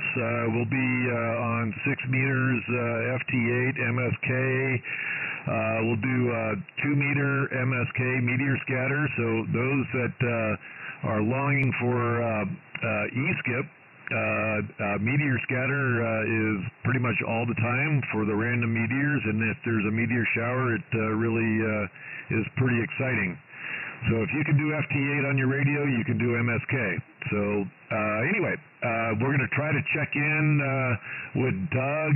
We haven't figured out the schedule, so like I said, Sunday's mostly a travel day, so next week. But then after I think 3 or 4 nights at Cathedral Gorge, we're going to go head up to Great Basin National Park, which is straddles Delta Mike 28 and Delta Mike 29. If I get my preferred camping spot that I've got planned out, I will be able to set up on the borderline of Delta Mike 28 and 29. So, and that's where I'll do the VHF contest from if all goes well. If things do not go well, I will be back down at Cathedral Gorge. So stay tuned for, and with cell coverage, I should be able to be checking in on various chat forums and whatnot. So, and lastly, let's see what else is going on. Oh, the Chile trip. Yeah, just back from Chile on Friday, and that was quite a intense 2 weeks. The main event was the transport of our science camera from its development laboratory at Stanford in California down to Chile and up to the mountain and in its integration room that's on the summit. So all that happened. It departed San Francisco on Monday. I think the 11th or 12th, got down to Chile the next day, was up on a truck, actually 9 trucks total. So we chartered a 747, flown by our Jason's company, Atlas Air, and then we had a caravan of trucks over a period of 2 days going from Santiago up to the north, about 500, 600 kilometers to the mountain, and had a very well-coordinated effort to get the camera on the mountaintop, get it off the truck, out of its shipping container and into the assembly room. So a lot has happened in the last couple of weeks. So My little trivia for the day. So this camera for our telescope is the world's largest digital camera, 3 billion pixels, and it comes in at a svelte 3 tons in mass. So the entrance lens of that thing is 6 feet in diameter. So it gives you an idea of the scale that we're talking about. I'll leave it at that, Doug. So over to you, K7EME in the net, NJ6D. Yeah, fascinating stuff, and the pictures of them hauling that truck up the switchbacks up to the mountaintop, hauling that camera on the big semis, and oh my gosh, what a culmination of decades of work, and more exciting stuff yet to come. So, yep, awesome, and we're blessed to have you having joined our group and fill us in on all this exciting science stuff that's been happening there with that. So looking forward to more reports, and the first data that starts coming back from that thing, it's really not that far off after all this time. So sounds good, Chuck. And good luck on your trip. Of course, I'll be sticking by the radio and the phone and trying to see what we can do radio-wise. And I for one am definitely up for a CW contact sideband if we can, direct without meteors, or maybe just air scatter or tropo, or whatever way we can figure it out. Who knows? Lots of fun coming up. Let's see. George, KD7XP was in and out. So was John, KC6SEH over there in Lake Havasu. So Mike, ND7E, you are next. Go ahead, Mike. Well, good morning, Doug, and everyone in the group. And yeah, listening to Chuck, that's quite a project there. You'll have to shoot me an email with a link so I can read up on what's going on there. That sounds pretty exciting. And that definitely tops what I've been up to. So anyway, just kind of tinkering with things here and there, learning little electronics tinkering and trying to get Morse code. I'm going to sign up for the Long Island CW classes. I want to get Morse code so I can do that, especially when the conditions are not so great, and add that to my parks on the air as well. So I'll be headed up to Idaho probably in a week and a half or so I'll try to be on the net next week and listen in, and hopefully I'll be able to find out you guys that are traveling, maybe get a little more insight on some of the activities that you're working on, the E-scatter, the meteor scatter and whatnot. I'd like to get more knowledge on that, and just more exciting things. So that's about it. I don't have much else going on except for cleaning up the place a little bit, doing some packing, and getting ready to head up north, which it's finally warming up according to my sister. So that's a good thing. I wanted to wait, make sure I went up there after winter. It's a long, cold season up there, so I'll stay as long as I need to and head back here once it gets cooling down again. Anyway, that's about it. Nothing else to add. And have a great Memorial Day weekend. This is ND70. Back to you, Doug. Okay, very good, Mike. And don't forget when you're up there in Idaho this summer to listen to us on YouTube. You'll be able to stay up to date on what's happening, and just check in. You don't have to listen live. You can check in at your convenience, and just see the archived recording from whatever day you want there. So just a reminder on that. So sounds good there, Mike, and have a safe trip back up if we don't work you again, but hopefully you'll be here next week. Let's see, KW7RNX. Ron, you are next. Go ahead, Ron. Morning, K7EME in the net, W7RNX over by lovely Tucson Estates, west of Tucson. We're running this morning through the little Kenwood GR9000 and a Lunar 10 in, 80 out, supposedly linear amplifier. So something new in the shack, something to play with.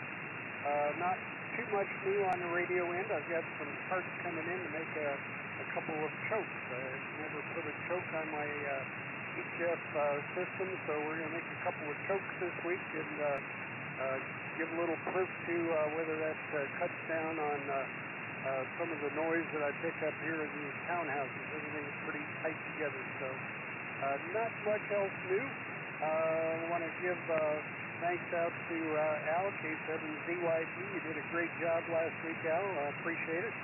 So K7EME and the SWOT net, we'll turn it back to you, Doug. Okay, very good. Well, that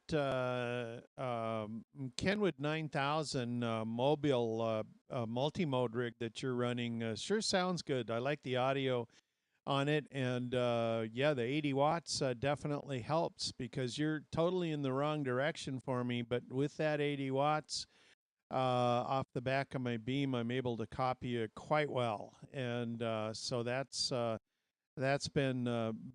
really helpful. So sounds good, Ron. Good luck with the choke project, and we'll catch up with you next week.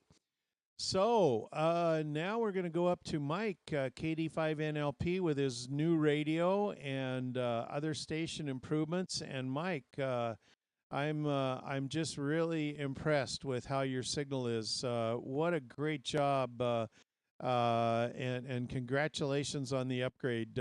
Go ahead there, Mike. Good morning, President. This is KD5NLP. Well, it took a while to do. I mean, I tested this radio out for almost 2 weeks. A lot of the settings that this group helped me put in on my other radio, I just copied them down and I put them in this radio. And I left it at that. Now, it's just some of the settings are set to default, and I'm sure along the way I'll tweak it. But this is the first shot out of the bag this morning, trying it out. One thing I did invest was a good microphone. I got the K7EME. Got a processor in there, and I haven't really messed with that. I left it at all the default setting, and I imagine I'll tweak that somewhere down the road. But yeah, I've got to thank Mike. Helped me out a lot. I mean, more than you'll ever know. Yeah, I had the time to do it, and the wherewithal to get this all in place, and it paid off. I imagine down the road we'll have somebody who will have some tweaking to do, but so far it's working out pretty good. So we'll turn it back to you, Doug. K7EME, KD5NLP. Okay, well, I just, Mike, what a pleasure to listen to your voice now with that new microphone, the new radio, and I'm almost speechless, the difference. So I'm sure everybody else, you're in the even with when your signal goes down with QSB, you're still so much more understandable. So it's been a great thing, and I'm looking forward to seeing how it sounds on 3695 if you get on later on tonight. 3695/3698, depending on QRM. So anyway, good job. Good job. A 100% stamp of approval from this station. Anyways, Lynn, K7HAM, you're next. What do you got going on today, this Memorial Day? Go ahead. K7EME and the group, K7HAM. Not a whole lot. Missed you guys for a couple weeks. I had some antenna problems, and I thought I had all my parts, and I didn't, so I had to wait another week to get all my parts, but got to put back together and back up so I can talk to you guys down there in Tucson. And I heard you last week when you were up on the mountain, but I couldn't work it. Didn't turn the beam that way, but I heard you. And Steve's out camping. He's got his 7100, so I know he has 2-meter sideband. and he has his vertical on his truck, but I don't know.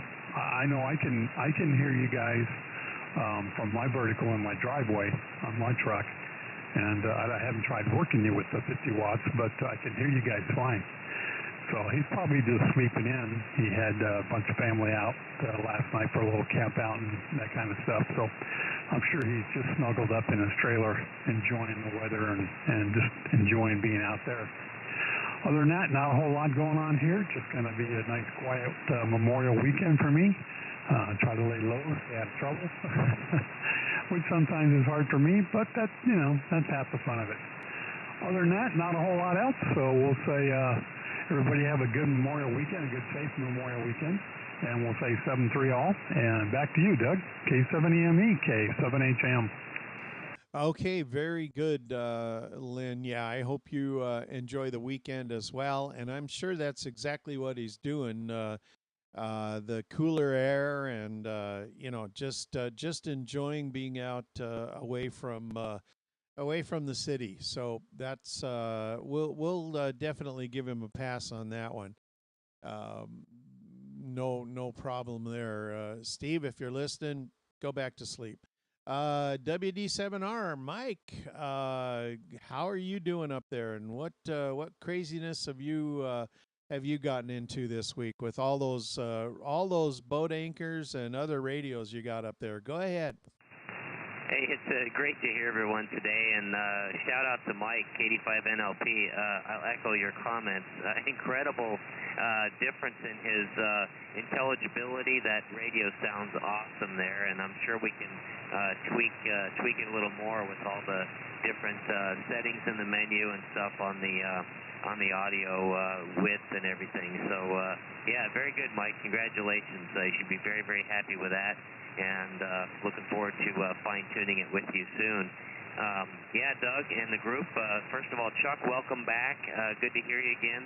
Looking forward to hearing some updates, and also hopefully we can work you on your upcoming road trip, maybe HF and VHF, UHF. I do like the meteor scatter idea very much. That's I'll have to set up the radio to do that. So anyway, around here, Doug, I don't know if anybody's looked at the cost of solar, but price of panels has gone down, and also the lithium iron phosphate batteries price is very decent. So invested in another 100-watt panel and a 12.8 volt 100 amp hour battery. And for the home solar setup, so we now have 400 watts, and that'll be good peace of mind and so forth. I need to expand the battery pack and probably put 3 or maybe 4 of those 100 amp hour batteries in parallel, and that'll give some good reserve capacity there. So anyway, that's about all that's been going on around here. Celebrating some graduations, too. My nephew graduated from high school, and we celebrated him last evening. That was fun. So 3698 probably tonight, starting about maybe 6:15, 6:30. Later seems to be better as the days are getting longer, and I echo the comments said by Troy there. It seems that we adjust our body clock to the sun, and we like to sleep in and stay warm in the wintertime as the days are short. But boy, in the summer, it just kind of forces us to get up early. It seems pretty natural. And the Stitch, the cat around here, he keeps us all on his schedule. So as soon as that sun starts peeking through, he is up and wanting to start his day. Never had a cat that was so enthusiastic about morning time, but he certainly is, and helps get us going in the morning. But thanks, Doug, for a great net. Welcome back, Robert, and gosh, we had such a ball with Harper. He's probably one of the best supervisors I've ever had for work. Just loves to be in your lap or very close by where you're at, and he's such a sweetie. So had a great day, and we'll talk to y'all tonight. WD7R 73 back to net.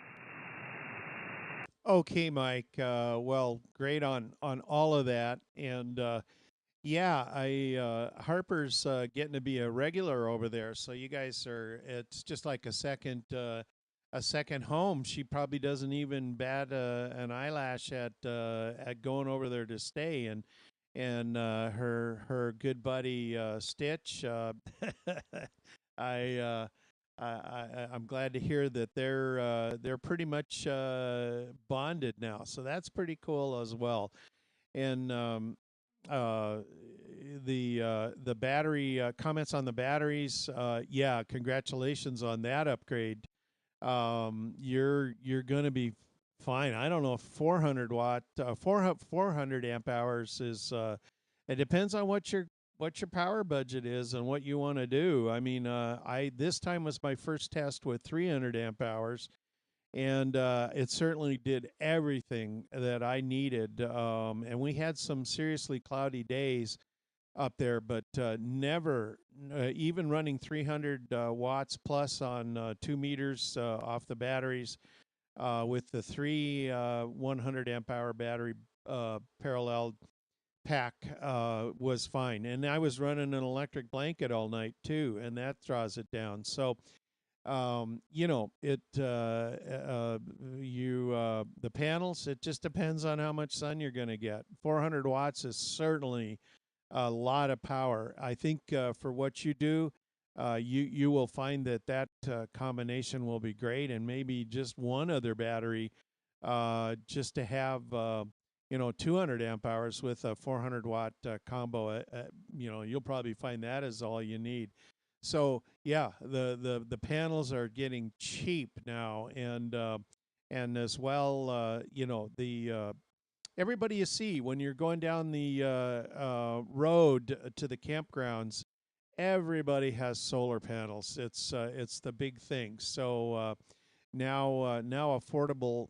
It's just awesome to have that capability compared to 15 years ago when I started messing around with solar, and the price of panels was I think it was close to $4 per watt of solar panels. So 100 watt panel was was like $400, 350, $400.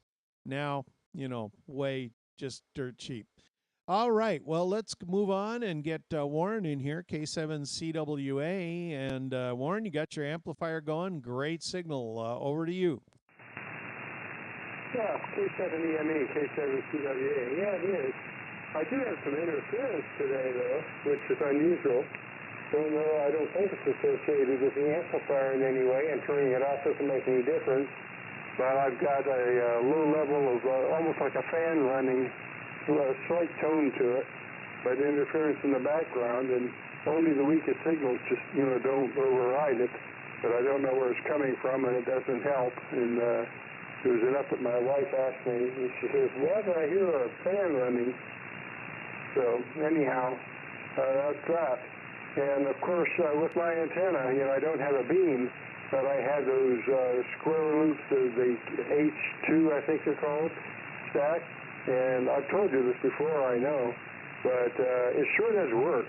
And I have in the past compared it against the beam and also against the single loop, and it's nearly as good as the beam, but I don't know. I haven't been able to actually measure the actual figures, but the claim of stacking those two, I think it's 9 dB gain, and that's not too shabby. That's as good as a small beam, but it's of course in a 360-degree donut pattern, and it seems to do me really quite well.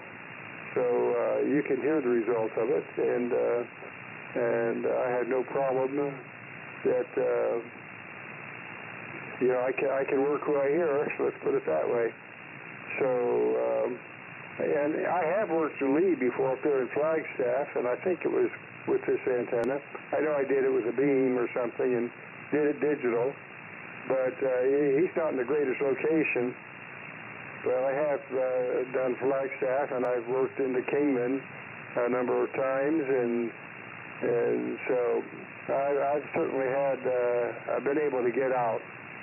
And as you know, I've worked Utah and California and all that too, but not with this antenna system from this location, but from 10 miles from here with a 11 element beam. And so there you go. Anyhow, the beam I have worked really well, but it was home hand built by,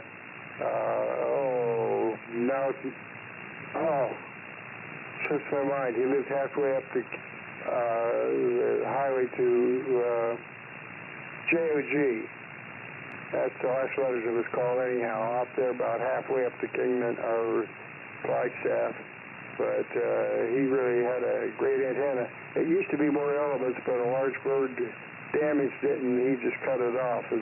And he gave the beam to me, and it really has worked well, though. I still have it, just not up in the air. Okay, back to you. K7EME, K7CWA in Apache Junction. Okay, Warren, terrific. Well, I'll tell you what, with the amplifier, there's on my waterfall, there's a lot of red, a red color in that signal. So you're definitely making yourself heard. So good job. And yeah, those loops are doing great. You don't need to mess with a Yagi. So much less maintenance, and you don't have to keep whipping it around. You can hear everybody no matter where you're pointed, so it works. So good job. Let's see, W7KZM, Ken, you are next on the list. Go ahead again there, Ken. Good morning, 127 kilos to the mic. Just sitting here listening to everybody, and everybody sounds nice and happy.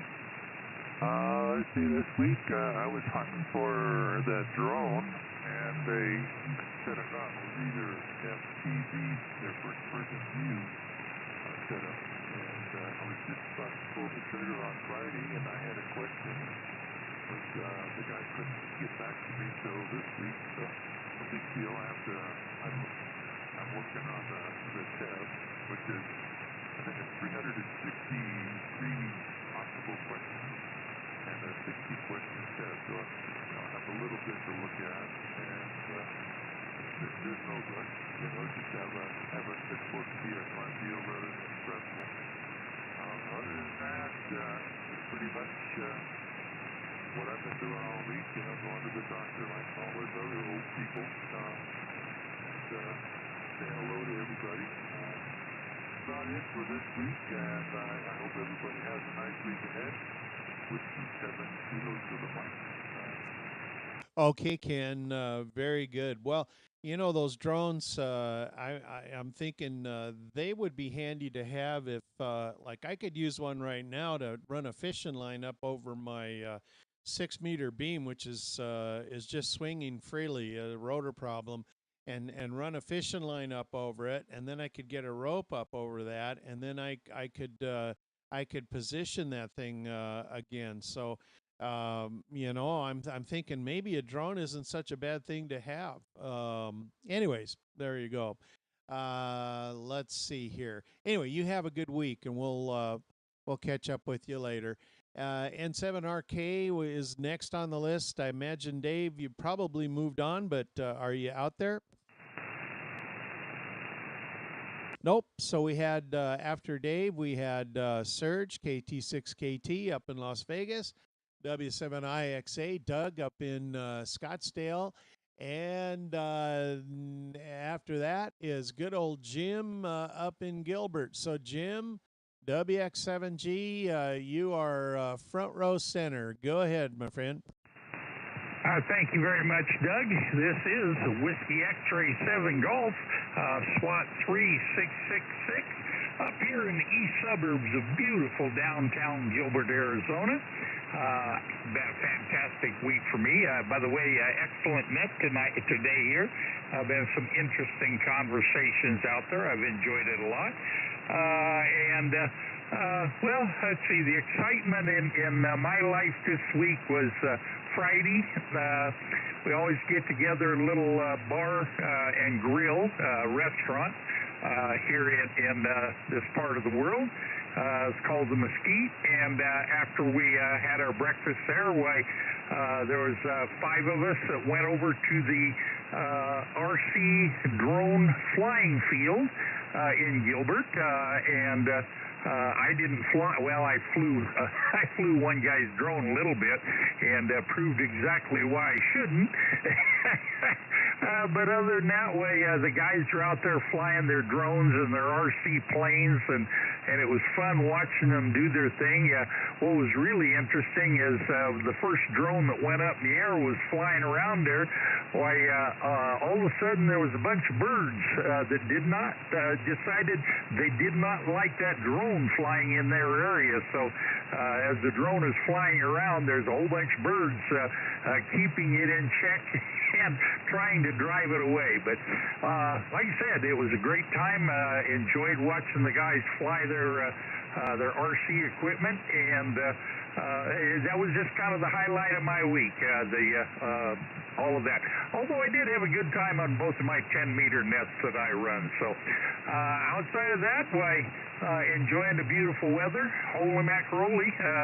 The last of the less than 100-degree days, I think, is upon us. So I know you guys don't have that down there in Tucson. You guys got the elevation to keep yourselves cooler. But here in the valley, it's nothing but a heat bowl.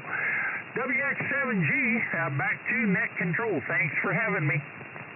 Okay, Jim. Yeah, I just looked over at the thermometer, and it's telling me 87 degrees.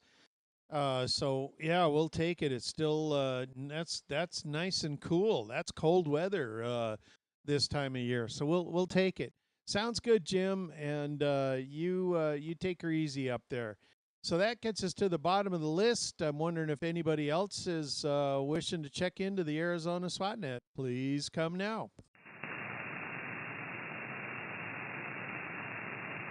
Emil, you out there? I see you're lurking. Nothing heard. So we'll shut things down.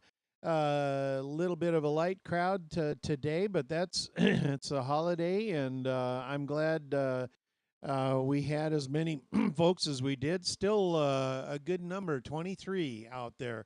So thanks for spending part of your weekend with all of us here, and 7-3. So we'll shut the live stream down now. And you guys have a terrific rest of your Memorial Day weekend. K7EME. Hey, Doug, there's somebody else in there. Okay, QRZ, was there someone else wanting to check in?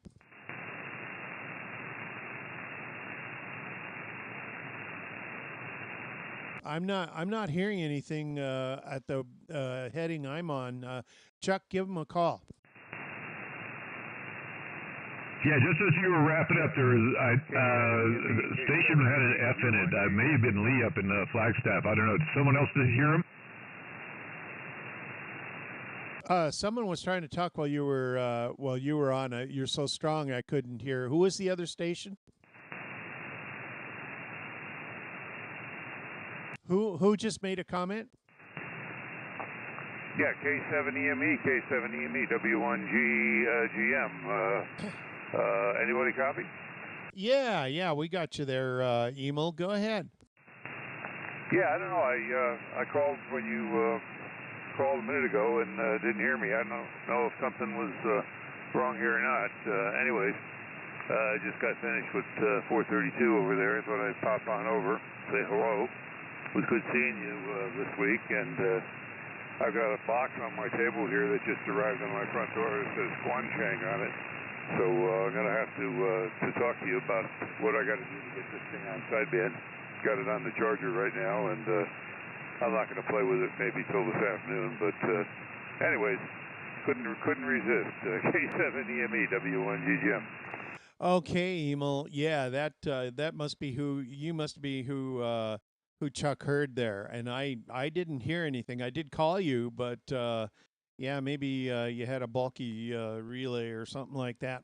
Anyways, yeah, it was great to see you, and thanks again for the boat anchor. My wife especially wants to thank you for that. So you're lucky. She didn't see us bringing that thing in. Anyways, there we go. On the Quanchang, yes, I managed to get mine updated and or flashed or whatever, and so. But if I had to go back and tell you exactly how to do it, I couldn't do it. So we're gonna write up a procedure that will get folks there. There is a YouTube video, but I'll just briefly say the Italy Juliet Victor firmware is what you want to put on there. The IJV, and I think it's 2.9 -5 or something like that version is the one that you want to do. There is another program that you need to download first, and a cable driver, along with the programming cable that you got to get. So I assume you have that. And so there's, I think it's, yeah, I don't know for sure, but there's several different things you got to do. And then basically on that K5 PRG or something like that software, you have to back up the calibration file of the Quanchang, and then also back up the firmware that's on there so that you can put it back to original if you need. And the configuration or calibration file, I should say, is unique to each radio. So if you want to get it back, you need to save that in case you screw up loading the other firmware on there. You can always go back, and your radio will be calibrated to the way it was from the factory. So there's that. And then it's the IJV firmware. But the YouTube is the best place, and you got to search through them. Some of them are good, and some of them are not so good. A lot of them will give you the features of the program, but of the software there or firmware, but they don't give you the how-tos to get it set up. And there's one or two that do, but yeah, we'll have to work on that. But anyway, YouTube is your best source for that. And I would just do a search on uploading or flashing the firmware for the IJV, and then Quanchang in there, and that'll get you. And then once you get that going, there's some mic gain settings and stuff to improve it. I've actually played around with it yesterday morning and changed the mic gain on it, and it actually doesn't sound half bad. It's pretty impressive. Emil, go ahead.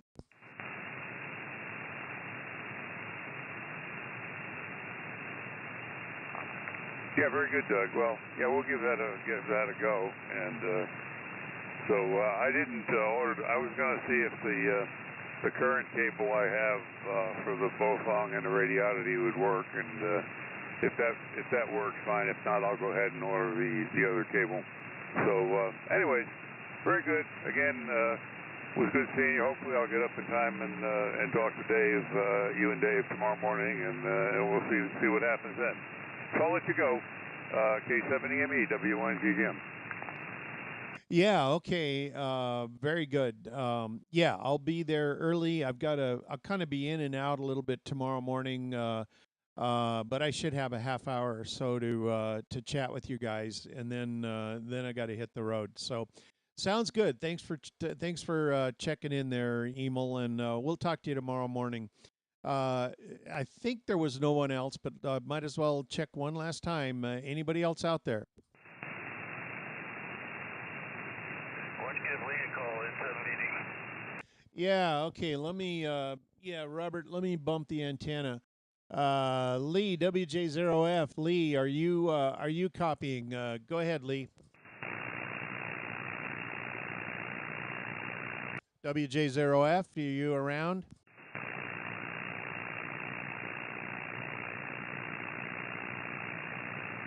Yeah, swinging back over to you there, Robert. No, nothing heard. Yeah, Roger. Okay, well, he hung out on Netlogger for quite a while. All right, 7-3. Catch you later. It's 7 meeting. Yeah, see you later, Robert. Thanks. and K7EME shutting her down. Hey, Al, ZYP, are you still lurking?